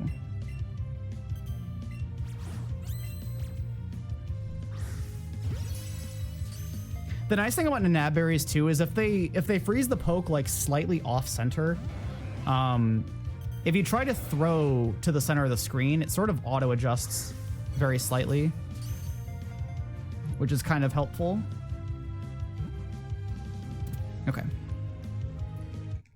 So yeah, the only other two things we need to catch now are Magikarp and Coughing. And then we are all set.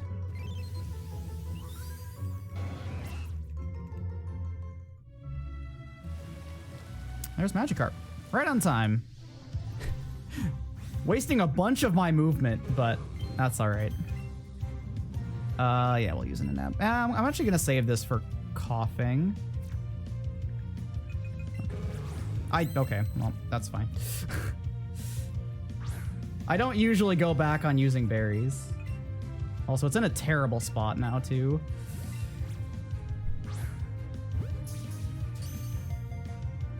Also, yeah, I've stopped keeping track of breakouts at this point. We're well into the double digits, which is not very good. Okay. That's all we need on this route. We can move on. All right, time to double back on all this movement that we just did.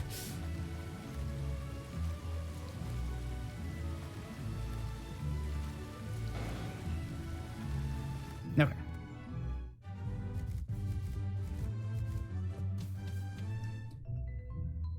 And Coughing's pretty dang common. If it doesn't show up here, I'm gonna be okay. Oh, that like I said, pretty common. Ah, dang. That should have been excellent. I disagree.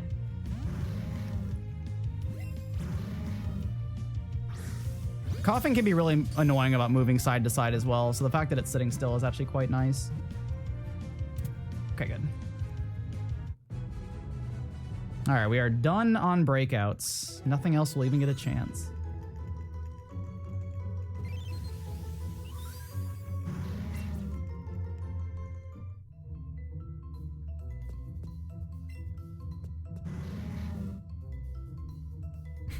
There's a ton of them. They're everywhere. Oh my god.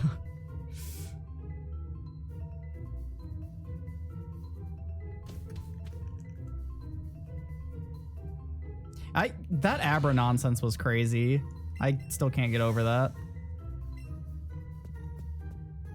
All right, so this is another one of the big, notorious, awful fights of this run. Definitely making a safety save here. We also have a big menu to do here that does not involve the Pokemon box that I accidentally just selected.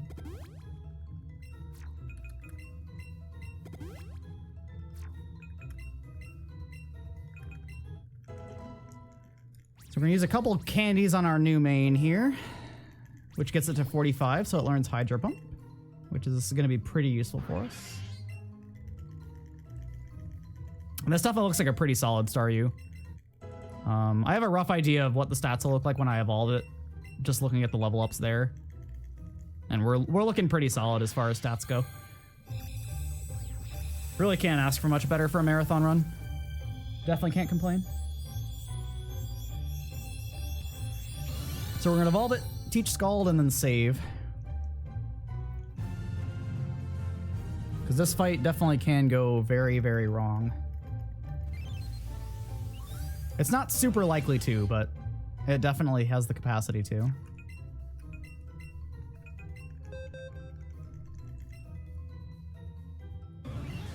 Wow, yeah, this is insanely good. We have like basically max special attack and max speed, which are the two important stats we want to look at.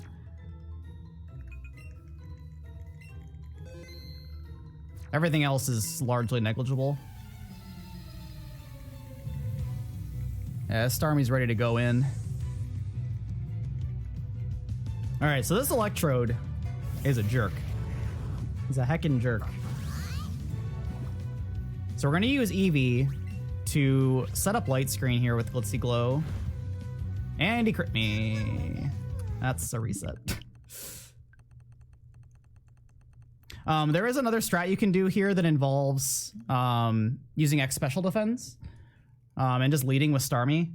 You make yourself a little bit more prone to getting paralyzed, which is the main way this fight goes wrong. But, you know, getting crit by Electrode also works. And we don't have backup X Special Defense to even do the other strat right now, so we kind of just have to go all in on this. I could have used a Revive there and tried to give Eevee a second chance, but it would involve me either blowing a Revive and a Super Potion or the Max Revive, which I really don't want to have to do. There's other fights later on that I would much rather keep those safeties for. So we're just gonna give it another try.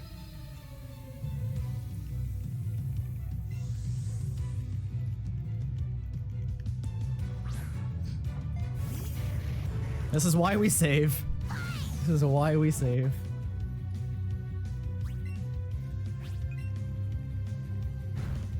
Okay, that's what's supposed to happen.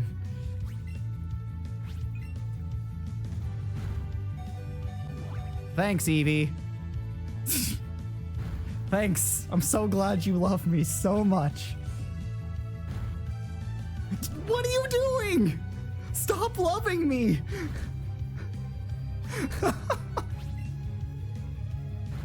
All right, it finally went down. Holy crap. Eevee getting damage on Electrode is a little bit nice. Like, if we get one headbutt off, we can skip setting up an Electrode and set up on Muck instead. But at that point, that's just excessive. Man, dude, that Eevee loved me. It didn't want to go.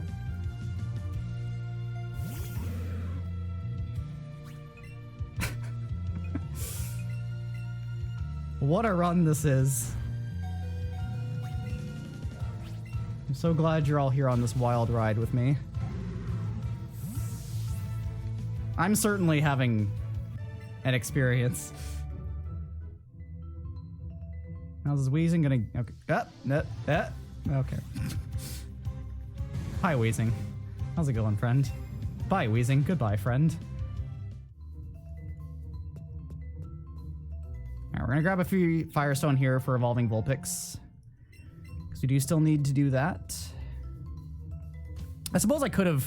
The correct play probably would have been to catch Raticate instead and mitigate that evolution, but I didn't think about it. That's fine. It's literally a few seconds of difference, not a huge deal at all. I had to talk about Raticate.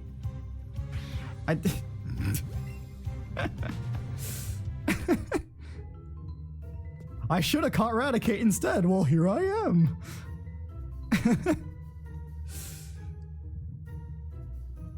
What a friend. I'm gonna wait on this guy. No, Magmar, go away. Go away.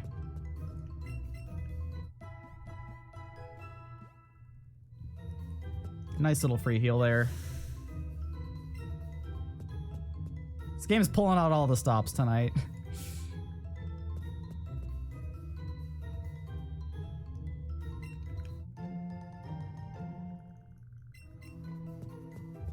All right. So the requirement to enter Blaine's gym is to get the secret key, as it is in the original game. So really not much of an extra requirement, but a requirement nonetheless.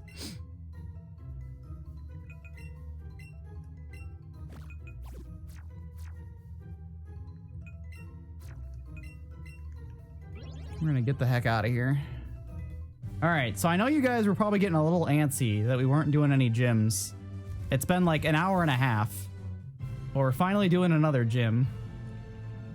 And I hope you like the gym leader music, because we're gonna hear it a lot for the next little section here.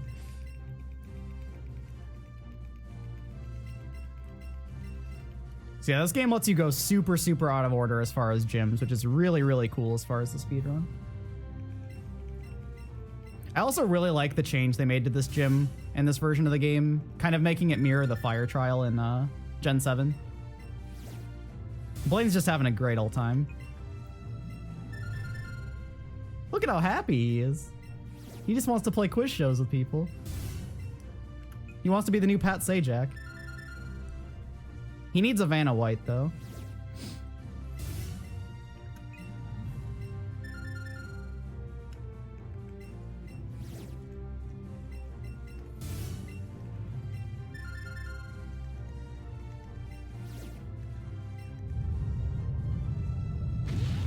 It sort of is.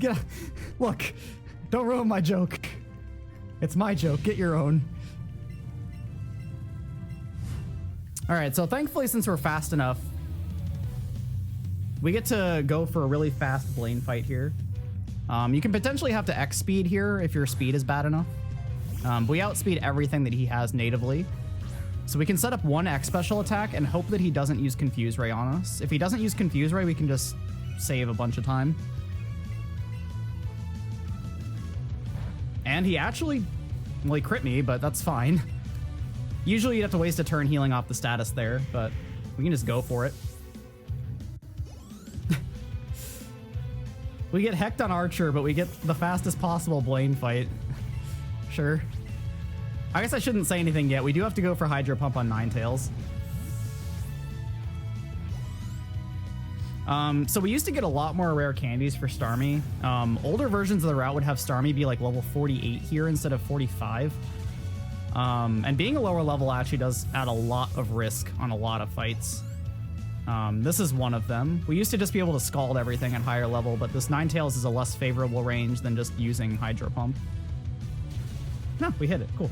Nice. So yeah, perfect Blaine. That was a 100% ideal Blaine fight. Can't complain at all.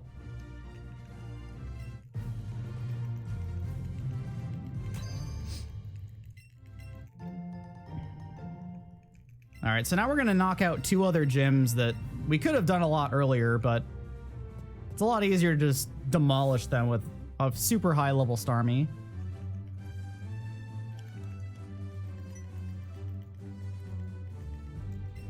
So our rival's gonna try to tell us to go back to Viridian, because this cutscene assumes that you have 7 badges at this point, but we don't. Sorry, rival. So since we don't need to do any other menuing, we can just use the Eevee menu that we can open with motion controls to just go directly to Vermilion.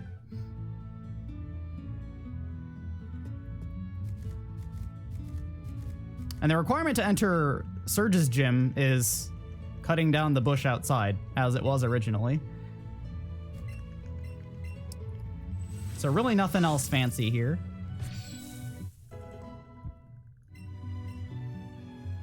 And you may be thinking to yourself, wow, this must really suck to do Surge's gym 2 hours into the run and just be completely subject to trash can RNG.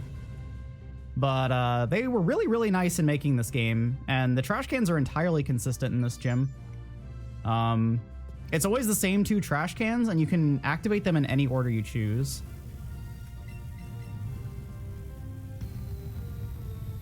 Really, really nice change.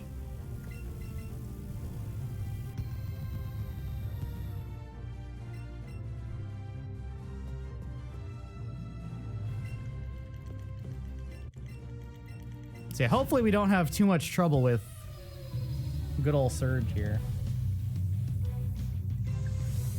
Dealing with those Pokemon that are in like the mid-20s with our mid-40s Starmie.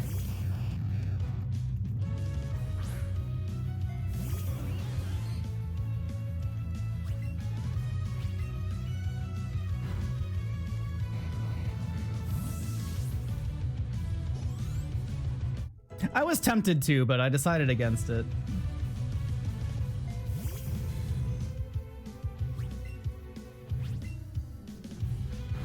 I've already pulled enough dupes in this run already. I couldn't possibly get away with another.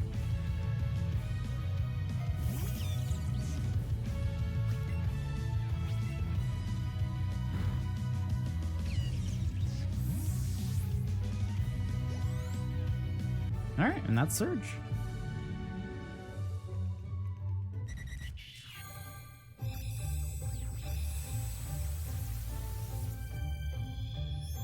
Also, get used to watching pokes evolve, because we have a lot to evolve still. Pretty much the rest of the pokes that we need to acquire are going to be the higher level base pokes that we just obtained and finishing off those evolutions. So we've got Psyduck, Magikarp, Coughing, and Tentacool still yet to evolve, plus the Vulpix that we need to put in and use a stone on. But yeah, we're approaching being done with needing Pokemon for Koga's Gym. As we should be, as we're approaching Koga's Gym in not too long.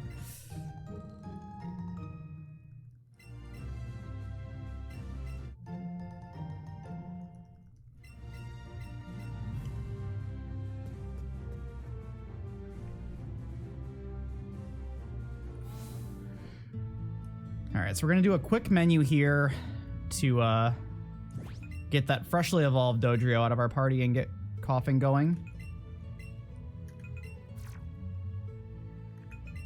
And then we're gonna pay good old Erica a visit. So Erica's gym requirement is to have a cute Pokemon in your party and show it to the girl at the entrance. It just so happens that literally every Pokemon, as far as we can tell, qualifies. I've used Starmie for this, Kabutops, Aerodactyl, the starters. Grimer I used at one point, Slowpoke. Yeah, as far as we know, literally every single Pokemon works for this. What do we have in our party that we could show her that's super, super cute? Let's see. Magikarp, clearly. She loves that heckin' Magikarp.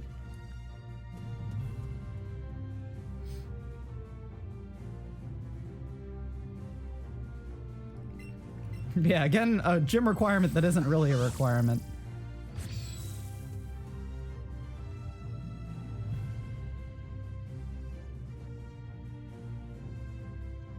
It's kind of funny too, because one of the main like negative things of feedback this game gets very frequently is, man, these gym requirements are so hand-holdy and they make the game so dumbed down when like half of them are what they were in the original game and like the rest of them you don't have to go out of your way for like at all. People are silly. People are silly.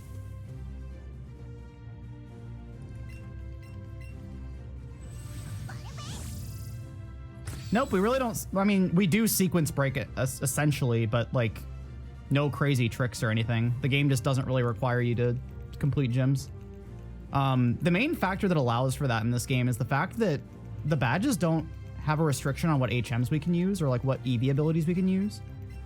So as soon as we get an HM ability, we can just use it.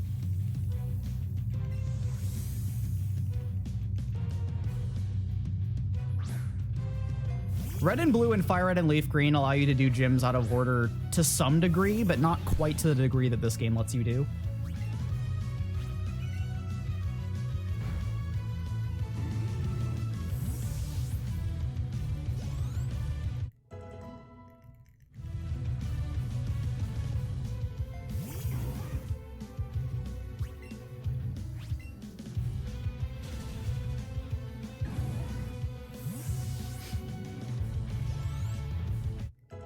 Okay, there's our Golduck taken care of. So the rest of these Pokemon, since we don't need to swap anything else in, we're going to be leaving a lot of these Pokemon that are evolving in our party for quite a bit.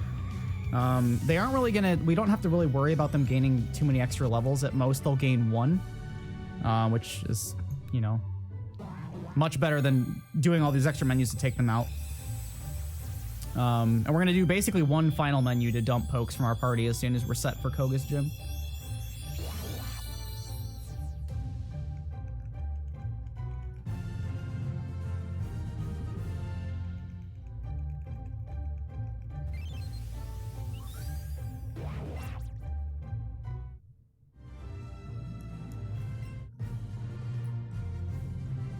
So it's not useful for the run at all, but one little tidbit of information about this game is that Erica gives you the Mega Drain TM here.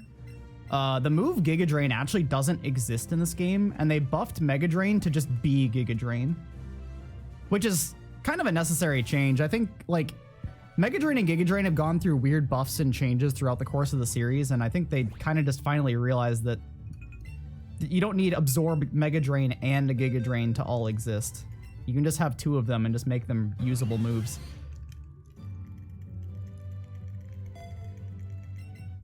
So we're going to go ahead and teach Thunderbolt to Starmie here, which is the last of the moves that we'll be teaching it.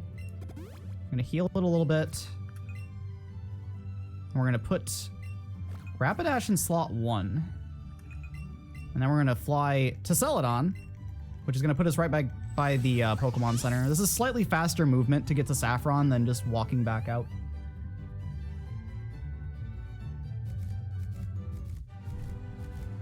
Hey, look, another Abra. That's the last time Abra can show up, and of course, it had to make one more appearance.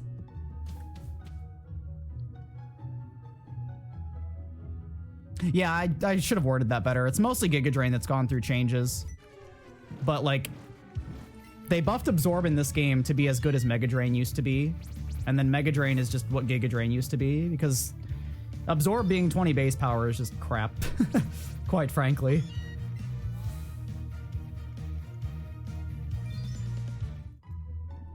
Five, more like 7. We've seen a lot of Abras, like holy crap.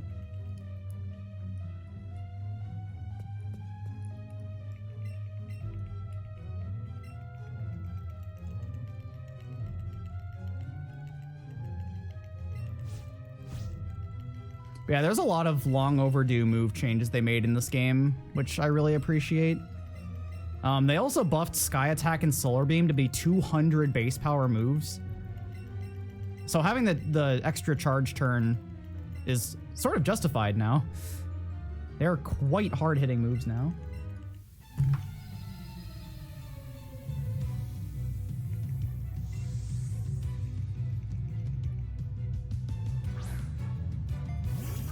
So this Executor is the main reason we switched Rapidash to the front. Starmie doesn't really have any good ways to deal with this Executor.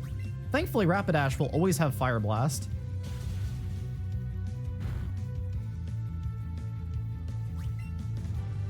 And because we set the modest nature with the synchronized NPC for Starmie, we also have a modest Rapidash, which doesn't really help you in this fight too much, but if Executor finds a way to kill Rapidash before you can finish it off with Rapidash, then having that extra damage helps Starmie finish it off pretty nicely. And that's totally fine. We're just going to switch to Starmie and finish off Charizard. If you don't get any damage off with Rapidash, you do need to go for Hydro Pump here, but the Charizard can't really threaten you too much. And we just hit Hydro Pump, easy. No big deal. Yeah, if you get a Stomp off, you can go for Scald instead. But it's a lot more reliable to go for Hydro Pump otherwise.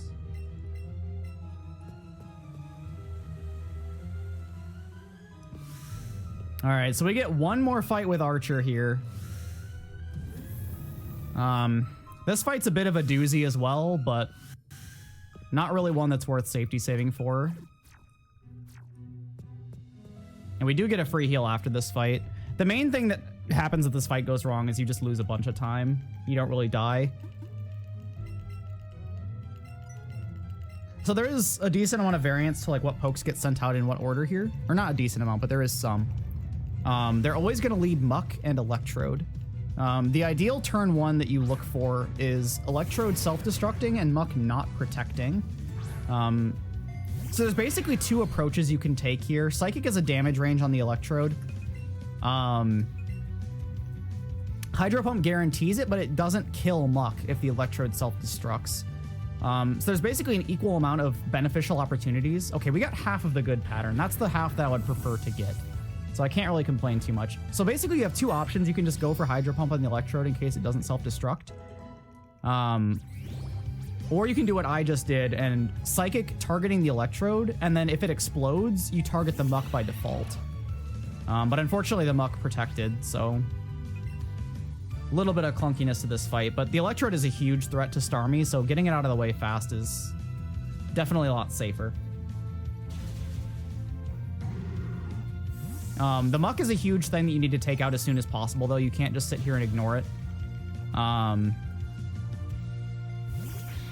It'll sit there and minimize and protect and do all this really annoying trolly stuff that can lose you even more time. So if it protects on turn 1, you kind of just need to get rid of it as soon as possible. If any Pokemon uses Protect on consecutive turns, it cuts the success rate for it in half. So the AI is not super likely to go for that. We are going to safety heal here. We're actually going to use my Hyper Potion that I still have. Because if Raticate goes for Sucker Punch here, then we're just dead.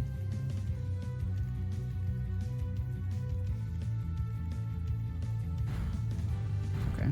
This fight is subject to a little bit of your rival's AI being good. Because we are doing this fight with him, if you didn't notice that already. Ideally, what ends up happening is Cubone takes care of Raticate for us. As long as that happens, this fight is fine, and your rival did a good job. And he did a good job, so good job, rival. I'm proud of you. That was a pretty decent Archer double. That wasn't ideal, but it was about a half a turn off, so I can't really complain too much.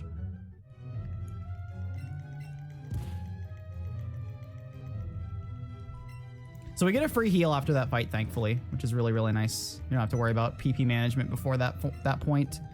We don't have to worry about finishing that fight at super low HP or anything. We're just fully healed and ready to go. So we have one more Jessie and James fight here. This one's much less scary than the last couple we did. We've got a Starmie and a Rapidash to deal with it now instead of Eevee and a bunch of death fodder, basically. So we're going to take care of this fight pretty handily.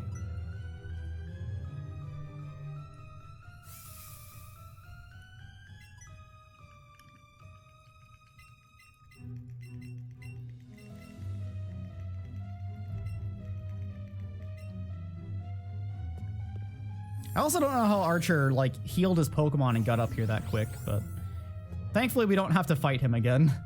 That would really suck if you did that double and then you had to fight him by himself again, like right afterwards.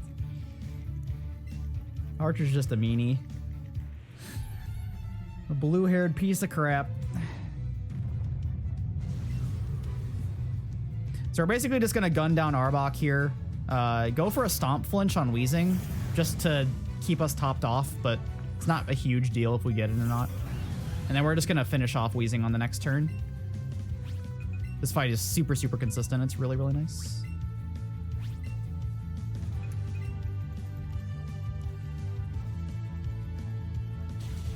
All right, let's see if we get the Stomp Flinch.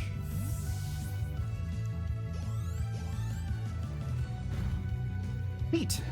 Cool. Perfect fight.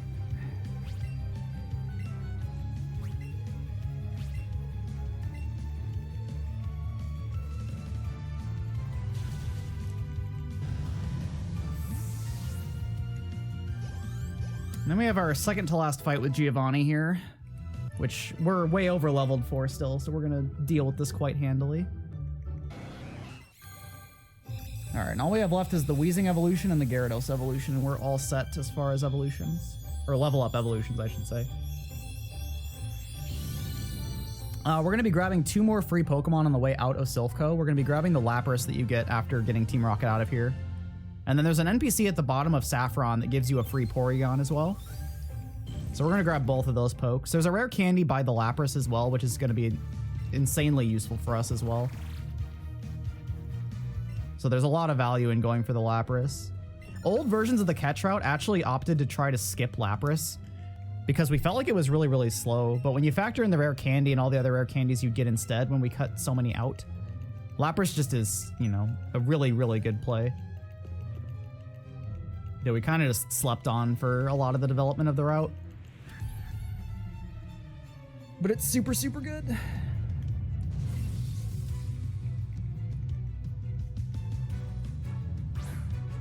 So yeah, this fight's as simple as us setting up an X special attack on the first turn. He's gonna go for fake out anyway, so we couldn't even really do anything if we wanted to. And then we're just gonna clean house pretty much.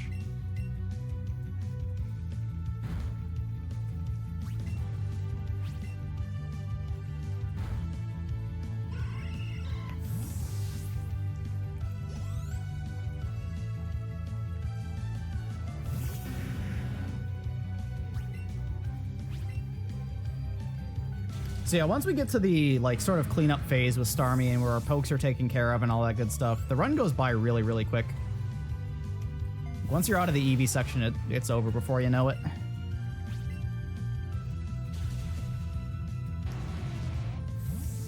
The level curve is going to start catching back up to us pretty soon, though. We don't get to overpower, honestly, that much stuff.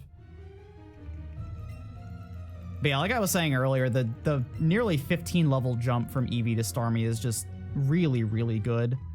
Early versions of the route actually used Kabutops instead of Starmie.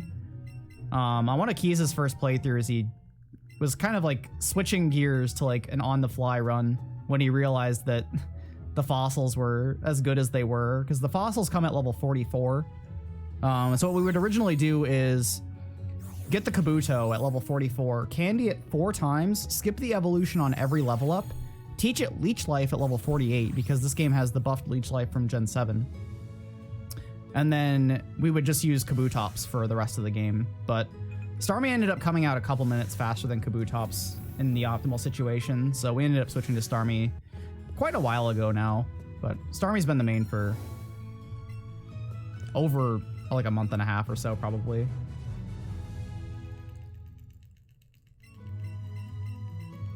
I'm gonna miss Kabutops. Starmie and Kabutops are both some of my favorite Gen 1 pokes, so I can't really complain about either, but I'll miss good old Blade Hands.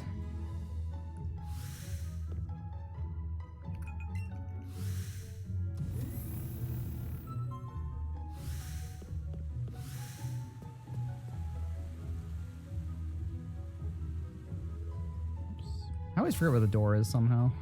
I always want to think that it's like farther over to the right more. I do that so much. All right, so we're gonna grab Porygon, one last shopping trip, and then we're gonna head into Sabrina's gym. The requirement for Sabrina's gym is a Pokemon that's level 45 or higher. Strangely enough, Sabrina doesn't even meet her own gym requirement. So I don't know how the heck she got in there, but she found a way.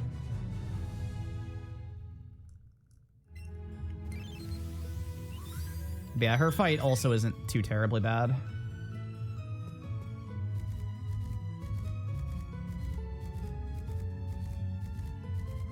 So we don't have to buy as much stuff here as we normally would.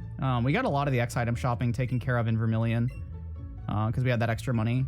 But we are going to buy some Hyper Potions, some Full Heals, some Repels, and a few more X special attacks. And by a few, I mean like 20. Because that's what a few means, obviously.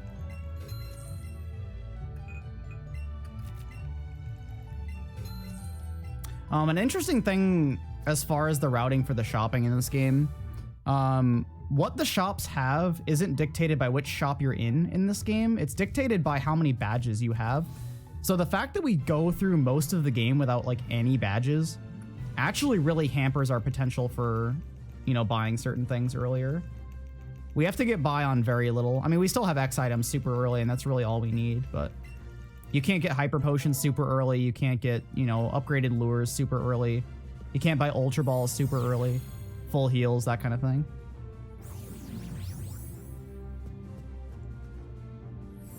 This is also one of my favorite gym redesigns. It's functionally the same puzzle, but it looks really, really cool. Thankfully, every spinner in this gym can only look one of two directions at any given time. So a bit of the teleporter routing factors in trying to dodge spinners on as few sides as possible.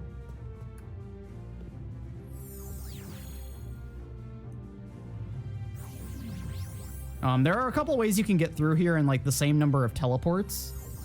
But you end up dealing with a little bit riskier. That's not the right one. We actually did reroute this like semi-recently, so I'm still kind of not used to this new route.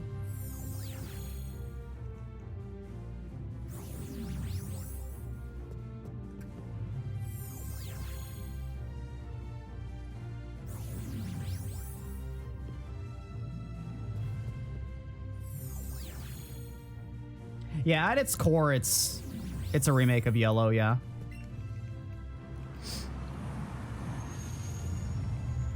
It's heavily based in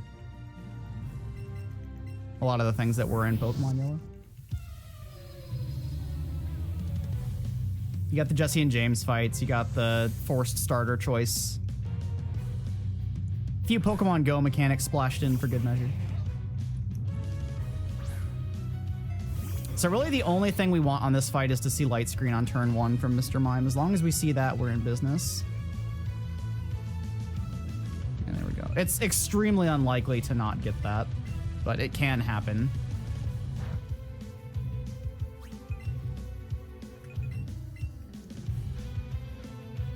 All right, and that's all the setup we need. We're gonna have to scald the Mr. Mime twice since the light screen is still up, but after Mr. Mime is gone, the light screen will wear off, so we can just go full blast on everything else.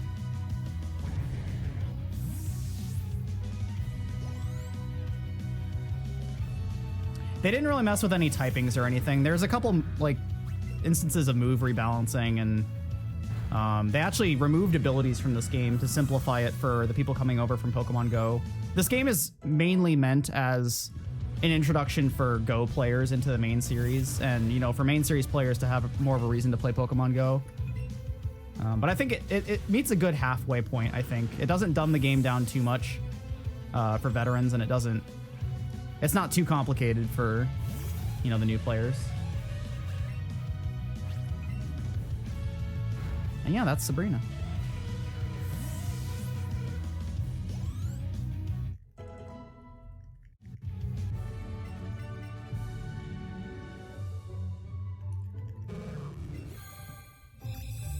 Yeah, I think the way I see the abilities being gone is that most of the abilities that actually did something when you're casually playing through a Pokemon game, they're like all just annoying. Sturdy, Intimidate, Cute Charm, Static, like all that kind of stuff. It only really serves to be annoying. So I actually really don't miss them, honestly. I don't expect them to stay gone in like Gen 8 and like future potential Let's Go games that we get. But I don't really particularly miss them.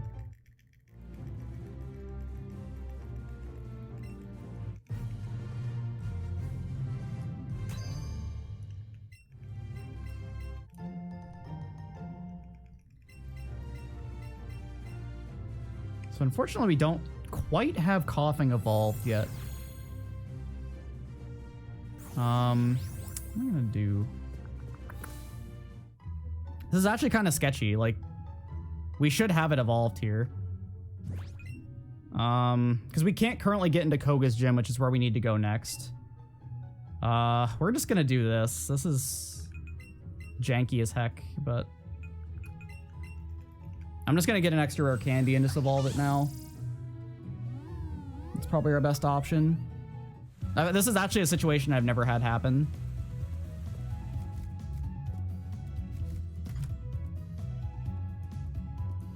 This candy is really slow to get. Honestly, the one in Celadon would have been faster. I don't know why I didn't get that one. I panicked, I guess. But this is a decent backup solution.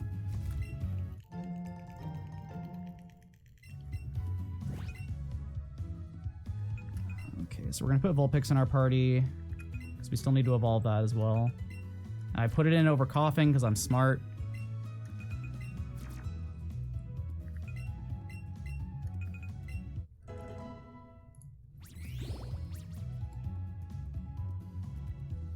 Oh, the coughing was that. Okay, that's why that happened. Usually my lure wears off before I catch coughing, and that coughing was under the boosted levels from the lure.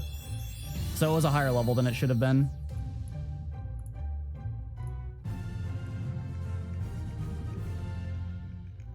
That would explain it. Because usually you just barely make it, and it evolves on Sabrina's fight. But that's okay. That's a pretty easy fix. No sweat at all. All right, and that will be our 50th poke. So we can take everything else out of our party except for Rapidash and Starmie and just take care of Koga's gym.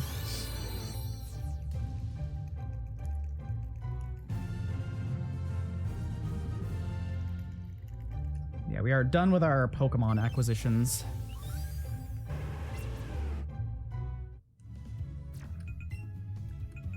Oops. Actually, I'm going to top off with Super Potions just so I can keep Hyper Potions for safety. You can be put in situations where you end up using all of those Hypers. So I would like to have as many, or hang on to as many as possible. Okay.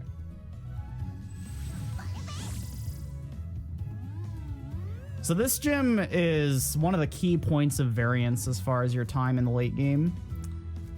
Every single Pokemon that you fight in this gym, all 6, have Protect and will just use it as much as they want. So you can easily just like have a really good run. Like all your catches were really, really lucky. No breakouts. Everything showed up. And then you just lose a minute plus here just because Protect is trolly. This gym really, really stinks. Not a fan. This is definitely not the last thing that can go wrong, but it's definitely one of the bigger things in the last like third of the game or so.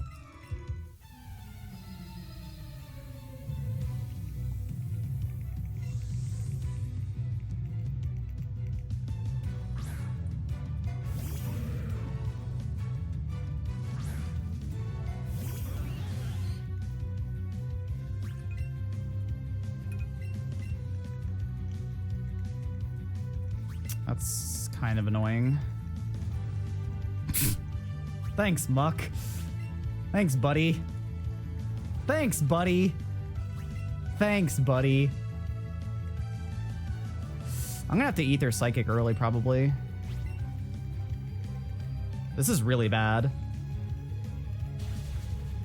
We have 4 Psychics.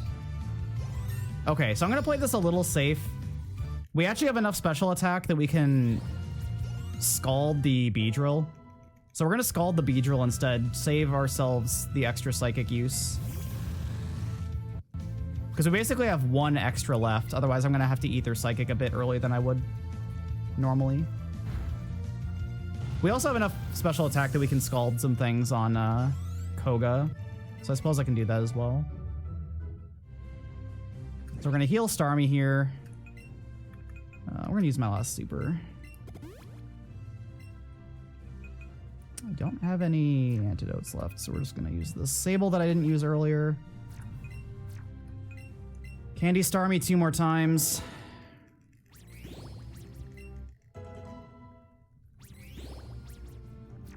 And then go ahead and deal with Koga.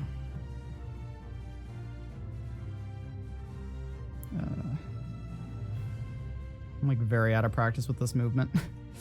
And by out of practice, I mean I mess it up every single time anyway.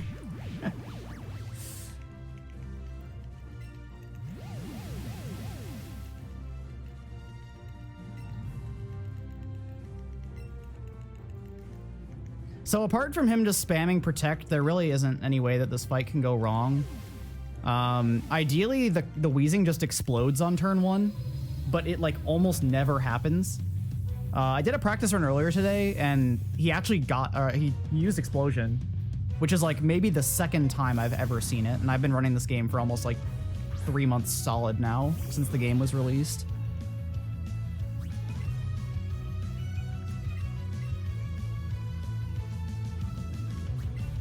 Okay, Scald it. Okay, we should be fine. Because we're going to Ether on the fly to Viridian City, so we really don't need leftover Psychics here.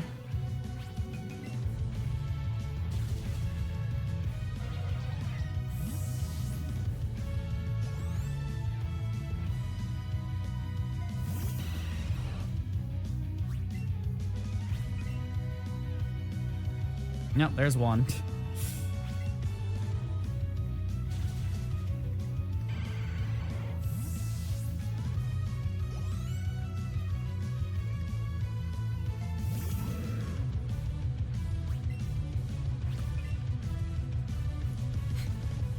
Had to do it one more time, didn't you, buddy?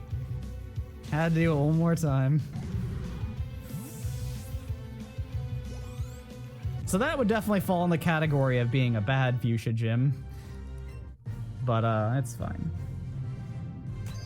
Alright, we only have one more gym left. And then we're on to the end of the game. So we do have to get one more of Eevee's special abilities, which is Strong Push, which is essentially Strength. And we're going to get it in a relatively similar way that you would in the originals. The Safari Zone doesn't exist in this game. It's been replaced by the Go Park, which is kind of the main hub for Pokemon Go connectivity. So we're going to get the gold teeth from Jessie and James here.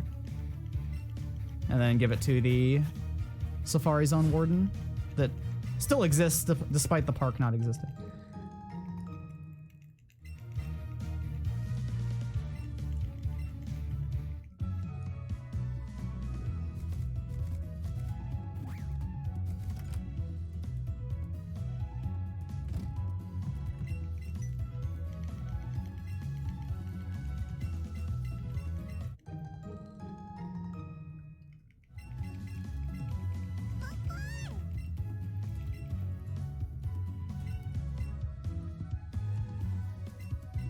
Also, the strength boulders in this game are huge.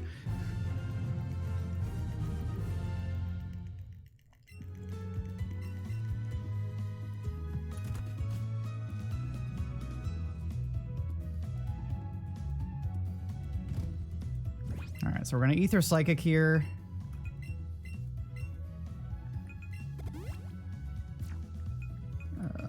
Now we're going to fly to Viridian.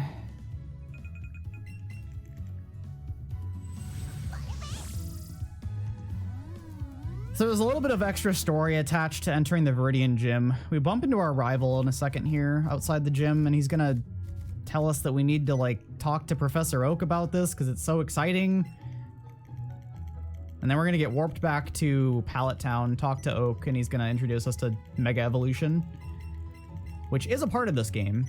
You can get Mega Stones for all the Gen 1 Pokemon that can Mega Evolve. You get the ones for the original starters for free here. So you get both of the Charizard stones and Venusaurs and Blastoises. And the way they work in this game, there aren't hold items in this game. That's one of the mechanics that's been removed for this game. But basically just having the Mega Stone in your inventory gives you an extra menu option for that Pokemon when it's out. So like in Charizard and Mewtwo's case, you can actually just choose which Mega Evolution you want on the fly. You don't have to like commit to one, which is kind of crazy. And it's also slightly faster for us to just run back to Viridian than it is to fly back. So we're going to hope to not get brick walled by a bunch of pokes.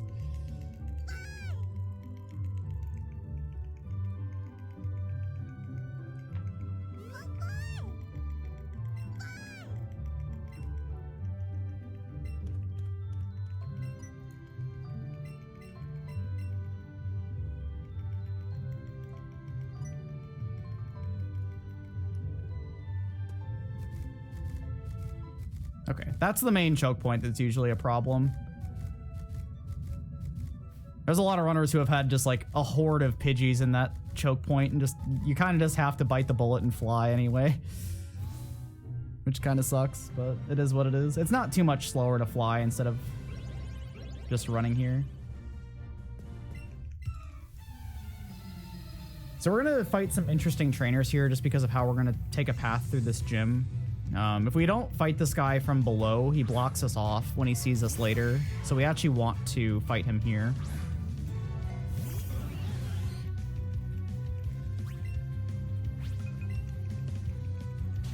Oh, and the requirement for this gym is just having the 7 other badges. So really, again, not a requirement at all.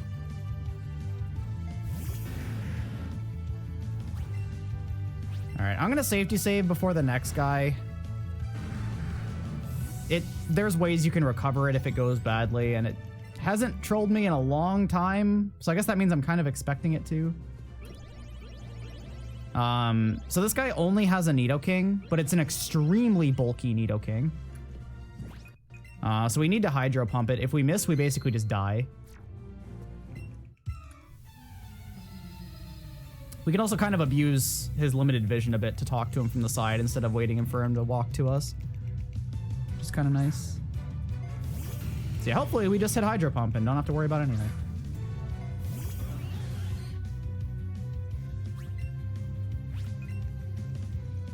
Okay, good. Psychic is unfortunately not good enough to kill it. I believe it's still a range, but it's less likely to kill than Hydro Pump is, so you're better off than Hydro Pump is to, you know, hit. It's kind of unfortunate, but... So yeah, we only have to fight one of these 2 trainers. I don't remember what the other guy has, but this guy just has a Graveler, so we're just gonna run up to him and choose to fight him.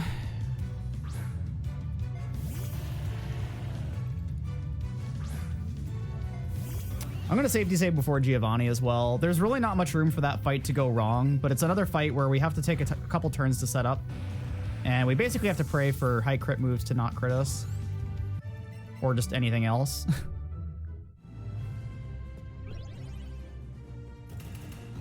So this fight really rarely goes wrong, but it definitely can, so. We'll be safe. We'll be smart.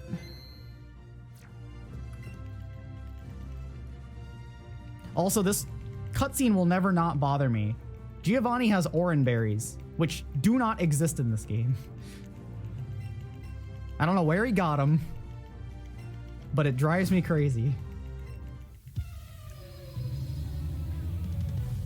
The raspberries are fine. Those exist in world, in game.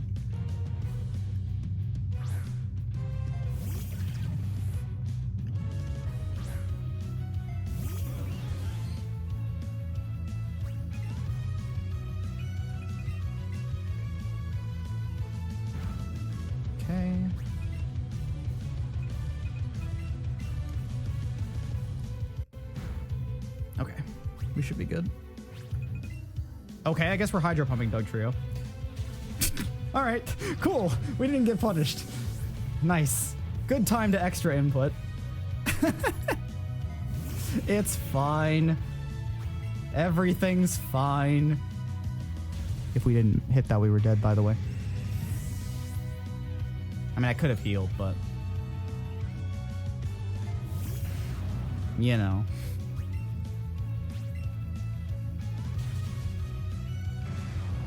Yeah, that probably did like 300% of its HP or something crazy. Super overkill. We usually Psychic it to save the super effective text.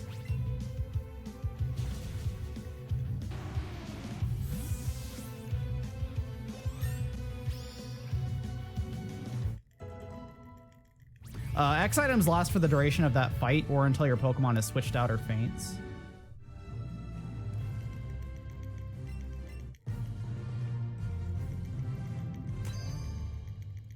If that's what you're asking.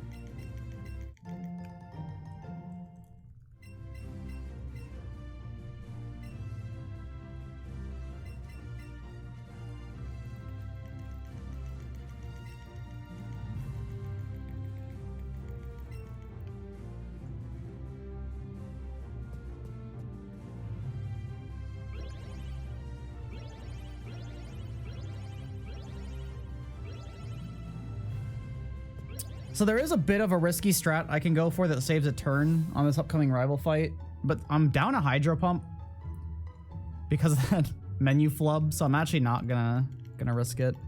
So you can skip an X special attack on this upcoming fight and Hydro Pump the Raichu instead of using Psychic. Like I said, saves a turn, but in this instance, I'm not really I don't feel comfortable going for it. It's another one that if you miss it, you're just dead too, so. We're gonna get up a Repel here. So these 3 max repels that we bought are going to last us for the duration of the game. And they aren't technically necessary since there aren't random encounters in this game, but it gives us consistent movement. And we can get choked, like, there can be Pokemon in really bad choke points in Victory Road that we kind of just have to brute force our way through. So it's kind of just a consistency strat.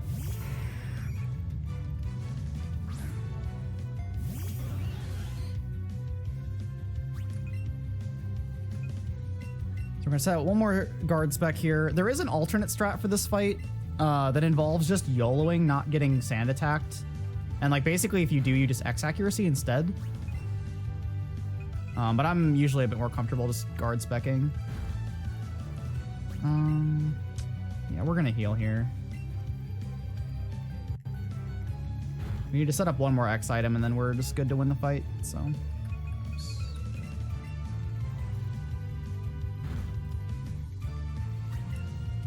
My X items are in a little bit of a different spot than they usually are because of a menuing thing that I messed up earlier. So I'm kind of just having to get used to it on the fly here. And I'm too stubborn to fix it at this point.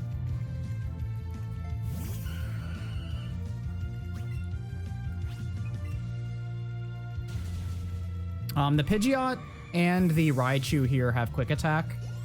But basically how the AI works for priority moves is that they'll only go for them if they think they can kill with them. So unless we're in like super, super low HP here, we're completely fine. And the same is going to hold true for the rest of the game. There's a good few other pokes that have priority moves that they can use on us.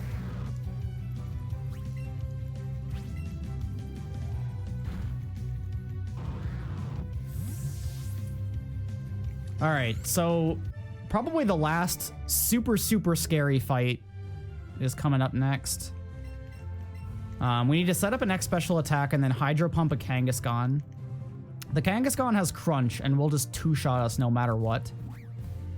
So we have to hit Hydro Pump, which, you know, it's Hydro Pump. And if we miss it, we basically die. We also recently discovered that when we're lower level with the newer route on Starmie where we don't candy as much, the Kangaskhan is also a damage range. And I missed it for the first time, of course, in practice, almost immediately after I discovered that there's a thing. So not only do we have to hope to hit Hydro Pump, but we have to hope to kill it as well. And we're definitely safety saving here.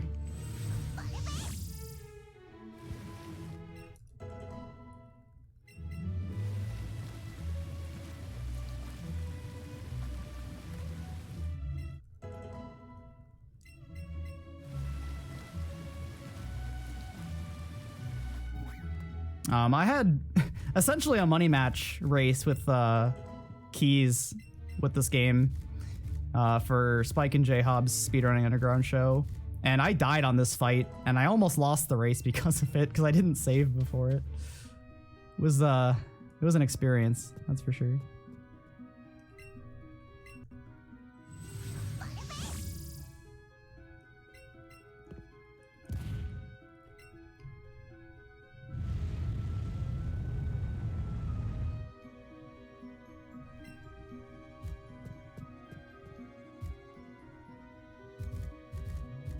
All right, so we're gonna heal up, we're gonna save. We're gonna hopefully not die.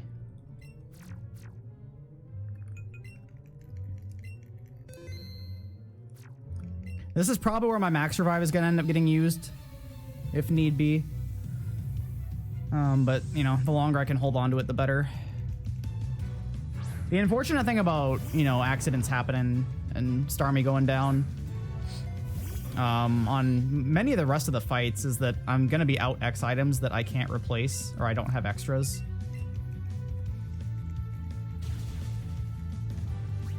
So I'm probably just gonna be safety saving a lot and... Okay, good. We're not dead. Good, good, good.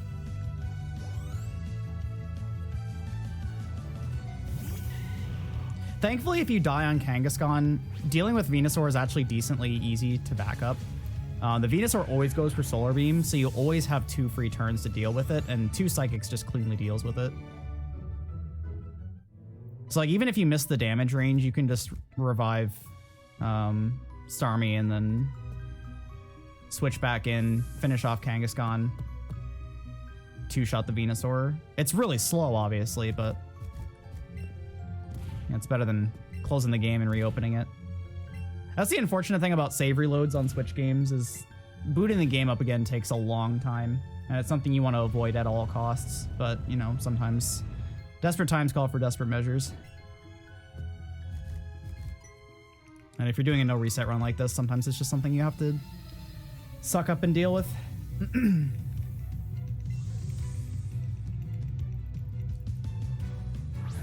So yeah, this is another fight we have to go for Hydro Pump on. This Hydro Pump is also a damage range, but we nowhere near die if we miss this, so it's a lot less scary, thankfully.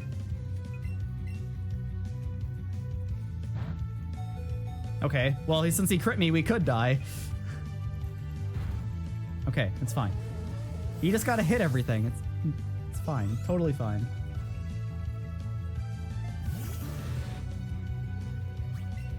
There's no such thing as risk when everything just goes right.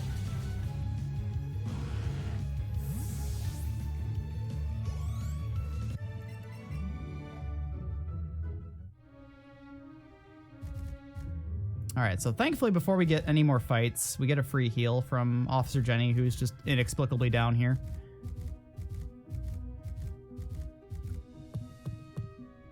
She comes at a perfect time too, because we could definitely use the HP, we could use the PP. We're running out of psychics, we're running out of everything. Definitely appreciated.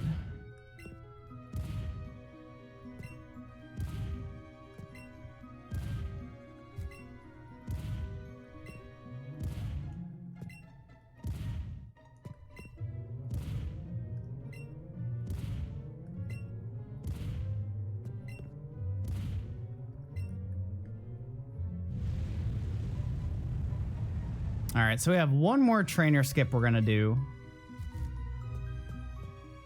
Kind of a hybrid of how we approached the other ones.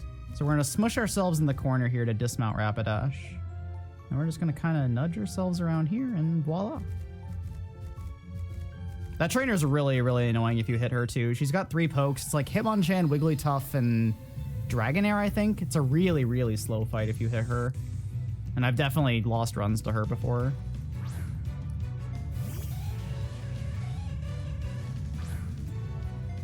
Yeah, every iteration of the Kanto games has had these strength puzzles.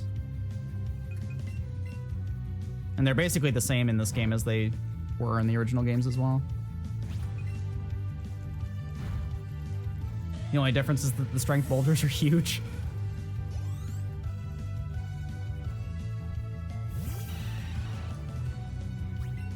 We're getting really lucky with these Hydro Pumps. We only need to hit 1 more for the rest of the game. And it's another one that's not super, super scary.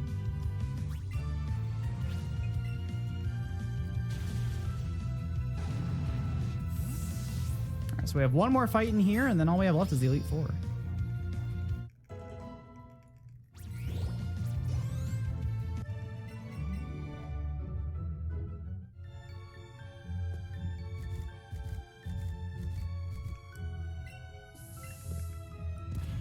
And this next fight seems kind of scary on paper when you look at it. This Lickitung has Power Whip, which is a really, really strong grass move. However, Lickitung is a terrible Pokemon. And despite it being a really strong move that's super effective on us, we're really not going to take a whole lot of damage from it.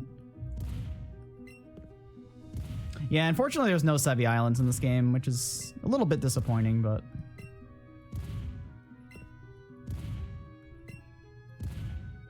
It sort of makes sense, since I feel like the Sevi Islands were mostly there to house the Gen 2 pokes that they wanted to have accessible without you needing to buy Colosseum. And since there's only Gen 1 Pokemon in this game, there isn't a huge need for something to fill that void. You do have access to Alolan forms in this game, which is pretty cool.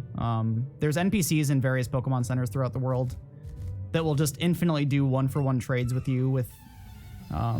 the Kantonian forms. Like if you have a regular Rattata, you can just infinitely trade for Alolan Rattatas. Really, really neat.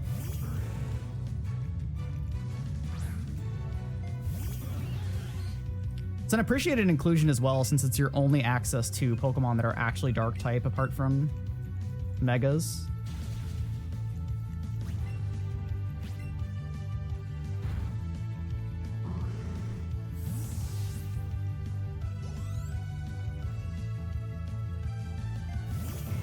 There's Mega Gyarados technically, but you know, that isn't vanilla Gyarados either, so.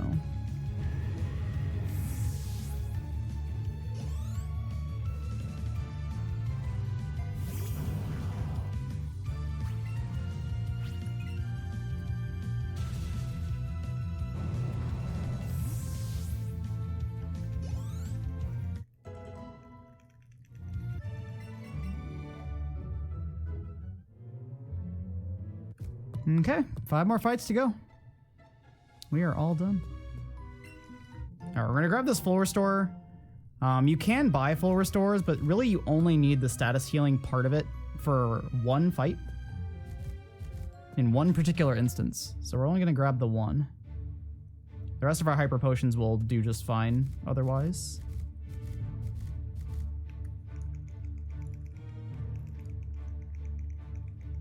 We've got 2 more runs, I believe, after this one. Maybe 3.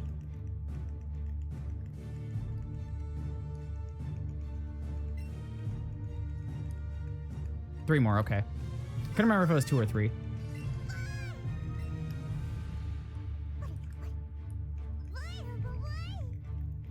Yeah, definitely stick around till the end if you can. Got some other cool games coming up.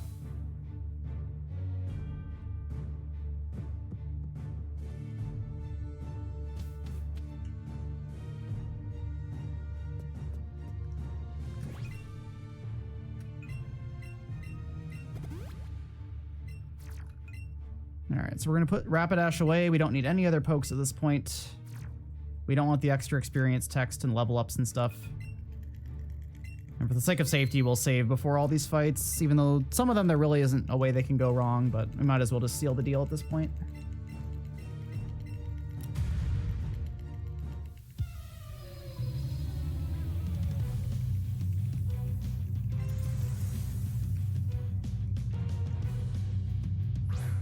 All right, so this fight is one that unfortunately took a bit of a hit from us being a lower level now.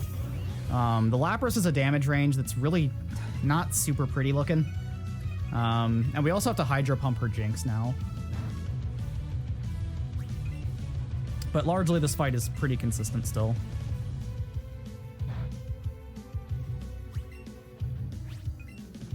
And the main thing we want to look for here is leaving the fight at around 52 HP or higher. We want to be able to live an Earthquake from Onyx. We used to actually leave a second Pokemon in our party for Bruno. Because his Onyx will only go for Stealth Rock if you have a second Pokemon in your party. But we don't really need that extra turn of him not doing anything, so it ends up saving more time to just have the lessened experience text. Also, nice misclick. That's actually really bad. How am I gonna fix that? We can Scald this. I'm gonna have to cut a Psychic somewhere. Yeah, that's fine. I can... Actually, no, I need to cut a Psychic before I... I'm gonna have to gamble something, but it should be fine.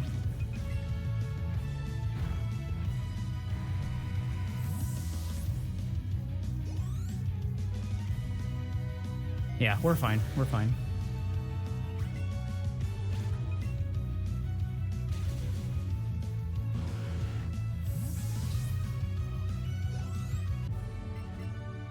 I should have an extra X special attack too.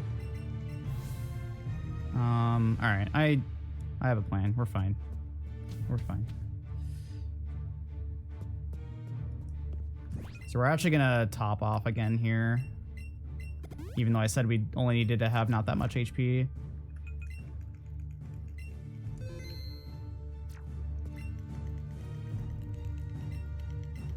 Actually, I shouldn't even need to use the extra X special. We should be fine to just potentially two-shot this thing. So I'm going to cut a Psychic on Poliwrath. And we're going to Thunderbolt it potentially twice instead. It's Probably my best option, because we're going to Elixir after Agatha, so the Psychic that I replace would have to come from before that point. And there's really not any other good places to do so.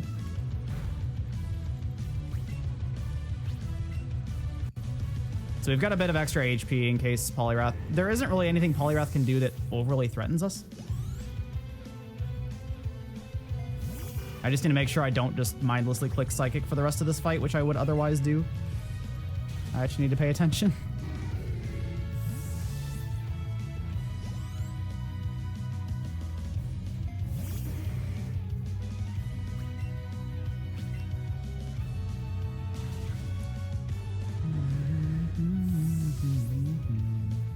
So the Poliwrath should be next, yeah.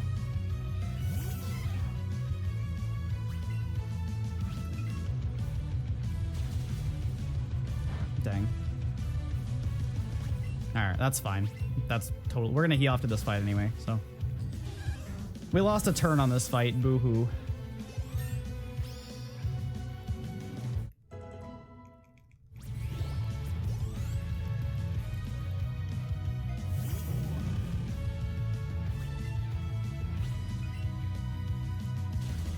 Yeah, my end of the stream is okay.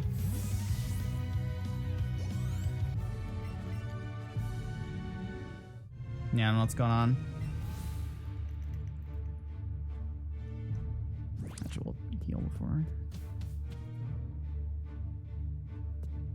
There's really not a huge way this fight goes wrong either, but...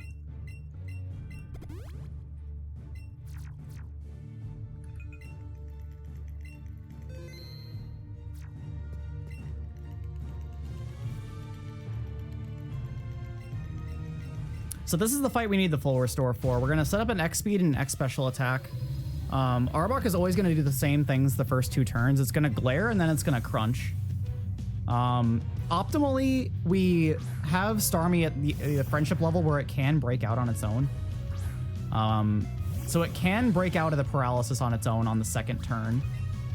If it breaks out before that, it's just as bad. Like I mean, the fight is the exact same. So ideally we take the hit here and then Starmie breaks out on its own and we save a turn healing.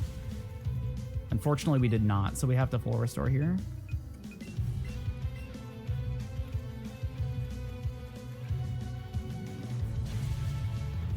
And then we can just clean house. This is another fight you have to be a little bit careful of your health. The Golbat does have quick attack, and if Arbok drops your defense on the first crunch, you can be in a range where it's going to quick attack you. I have lost runs to that before, but we're fine. Pretty much as long as you're in the yellow, you don't really have anything to sweat. Also, yeah, now unfortunately we're at the level where Starmie is at a happiness level where it's going to start turning around and looking at us on every single super effective hit. But thankfully, since we're at a lower level than we usually would be with the older routes, it's not doing it quite as much as it would usually.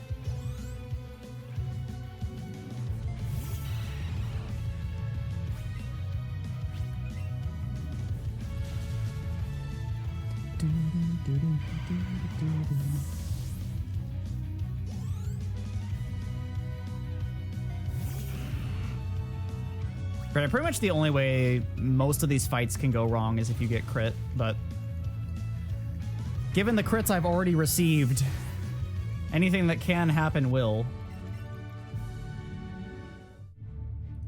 1 in 24 or otherwise.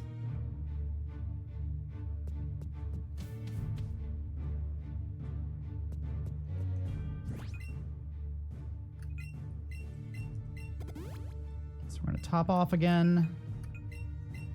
Elixir.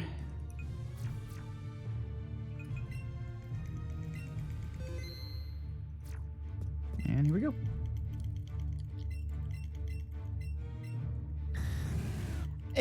I don't know. It likes you enough and it wants your approval or something. I don't know. Man, I don't know.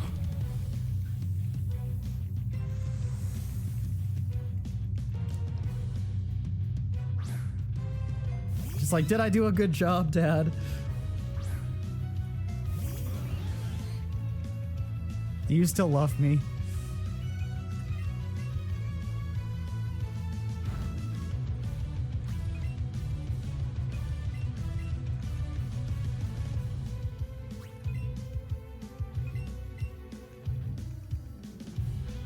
Yo, Hyper Beam miss is really nice.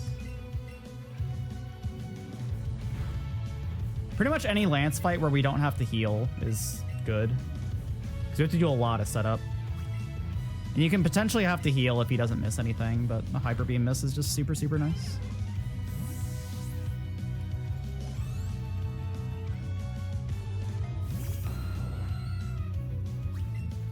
You can put Eevee in your box, but you can never get it off your head because you need it around for the HM abilities. But yeah, you can't evolve the starters in this game. You can't evolve the starter Pikachu or Eevee.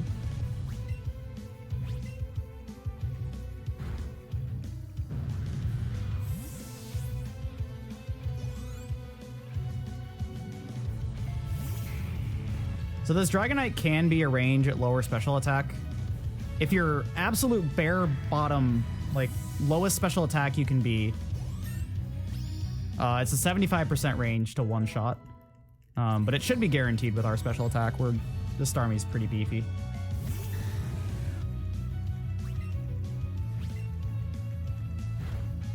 Good.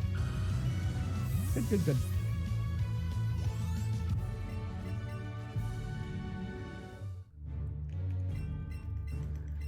All right, one more heal, one more safety save, and then we got Champ, and that's it.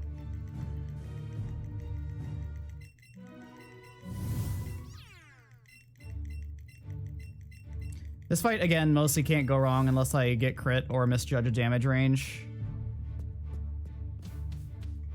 So we need to set up quite a bit on his Pidgeot.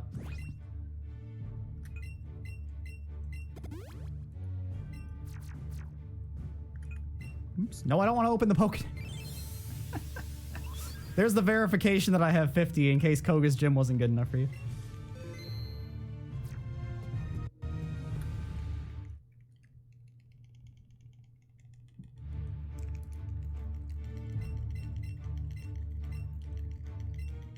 Alrighty, let's do it.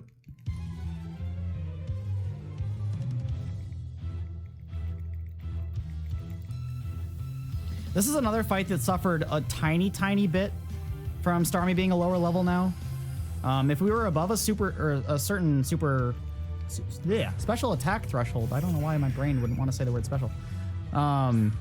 If we were above a certain special, I still can't say it, a certain special attack threshold, we could skip an X special attack here, or delay an X special attack and potentially skip healing. But we can't do that anymore. I won't forget quick attack. I have lost runs, by the way, to forgetting that this thing has quick attack and dying to it. Alright, we're just gonna safety heal here. We're actually taking a good chunk of damage. I might have to heal twice. Because we still need to set up 2x special attacks. Now I can say it, of course. Thankfully, this Pidgeot doesn't have Sand Attack, so we can stall as much as we want without fear of guard spec running out. All right. And now we win. Barring misclicks. I wouldn't rule it out.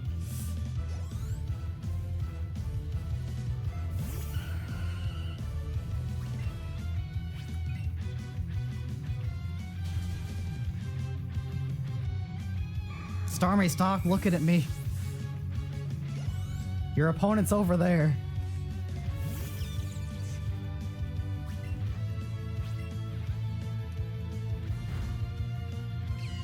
Also, sounds good, Ghost Kuma. I'll let the credits go.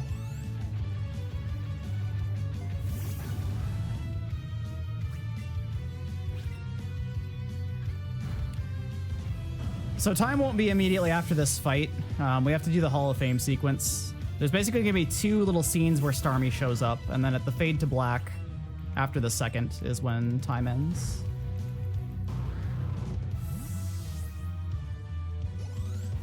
We're about, like, 40 seconds to a minute out. I don't remember exactly the gap after this fight.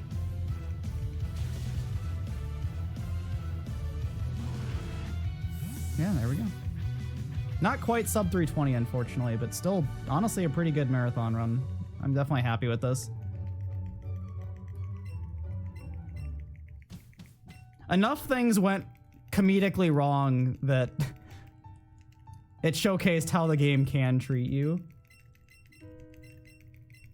We got a lot of really good luck though as well. We also got an army of Abras, so, you know.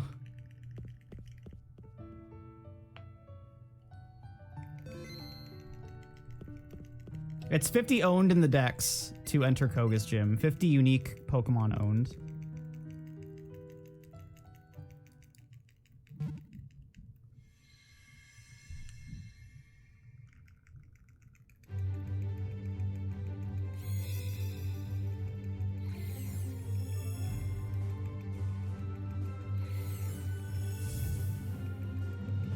And time. Well, that was Pokemon Let's Go Eevee. I hope everybody enjoyed it. That was definitely a roller coaster at some points, but yeah, like I said, definitely a marathon run I'm happy with. Can't complain about that at all. I think we only had to reload, well, if you don't count reloading the save on the backup Eevee, we only had to reload one save. So I guess that's not too bad.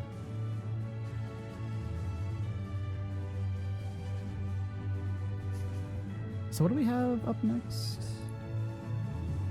I looked at the schedule before my run, and I like don't even remember already.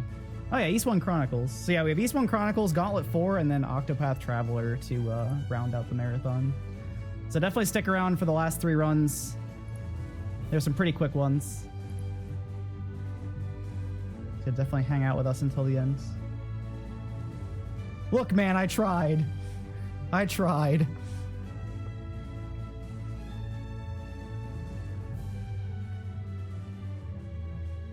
Listen, all my good luck from this game has been transferred to Octopath. I don't make the decisions. I don't run the show around here.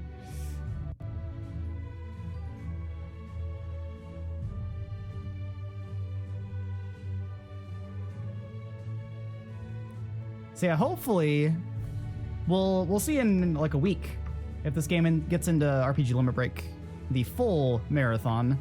So hopefully we'll get to show it off there as well. I did offer it as a bid war between Let's Go Eevee and Let's Go Pikachu. So potentially we get to show off the other side of things.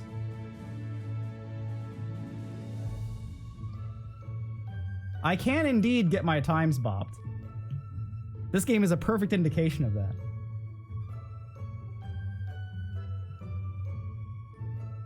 You can't cut me off. I control the stream now. And gone.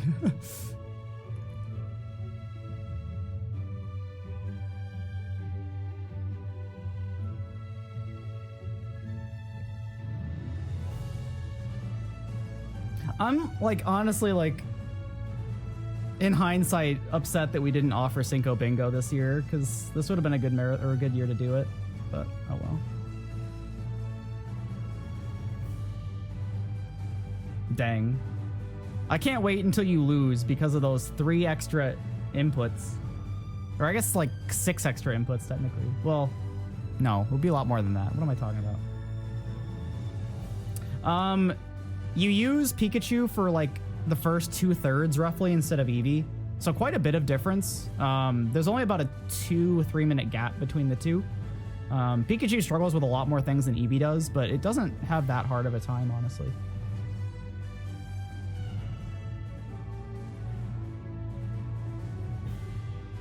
They really don't. The Eevee just like wants to be around to operate the machine, I guess. Like the little, you know, balloon thing or the surfboard. Yeah, the credits for this are adorable. We also have this cute little post-credits scene with Eevee. It was a good boy. It loved me a little bit too much on Ted, but can we really fault it for that? Look at how cute it is. It's so cute.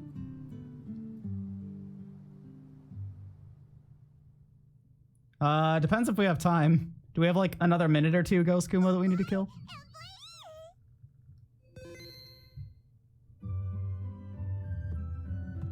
We can go see how good the Starmie was. Okay, sounds good. I'll go check to see how good the Starmie was then.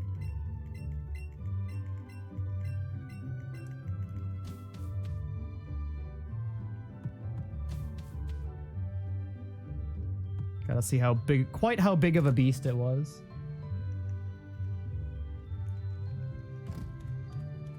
It was pretty dang close to max special attack and max speed. I'm not sure if it was quite there.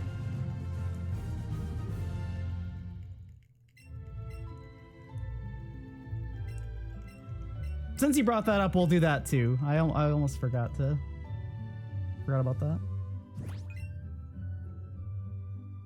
It's so cute. Got a little present. Thanks, Eevee. Thanks, buddy. Okay. Let's go check our IVs on Starmie real quick.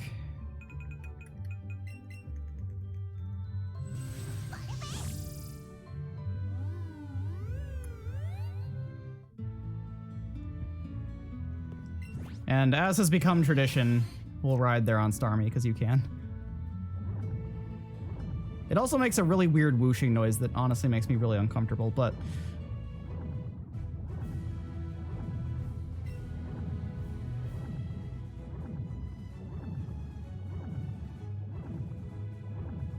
So we do have to fight one trainer in order to check our IVs. When we used to have Aerodactyl, we could just fly over her, but unfortunately we don't have Aerodactyl anymore.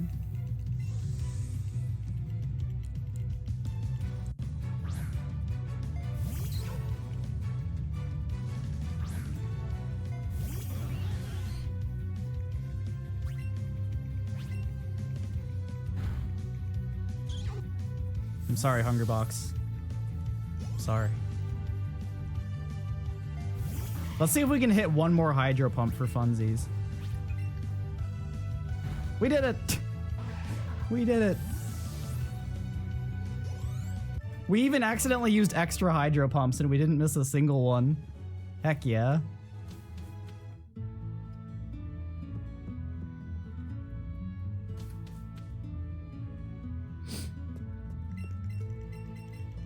Alright, so talking to this guy unlocks the IV Judge feature. You can just look at your IVs on the summary screen whenever you want. Oops, why am I going in here? What am I doing? What am I doing? Holy crap. Yeah, not quite max on special attack. I had a feeling our special defense was pretty bad. We were taking a lot of damage from the Pidgeot at the end there. Yeah, that was a good Starmie. That was a very good Starmie. Okay, I hope you guys enjoyed the run. Stick around for the rest of the marathon. We got a couple hours left. A few hours left, I should say.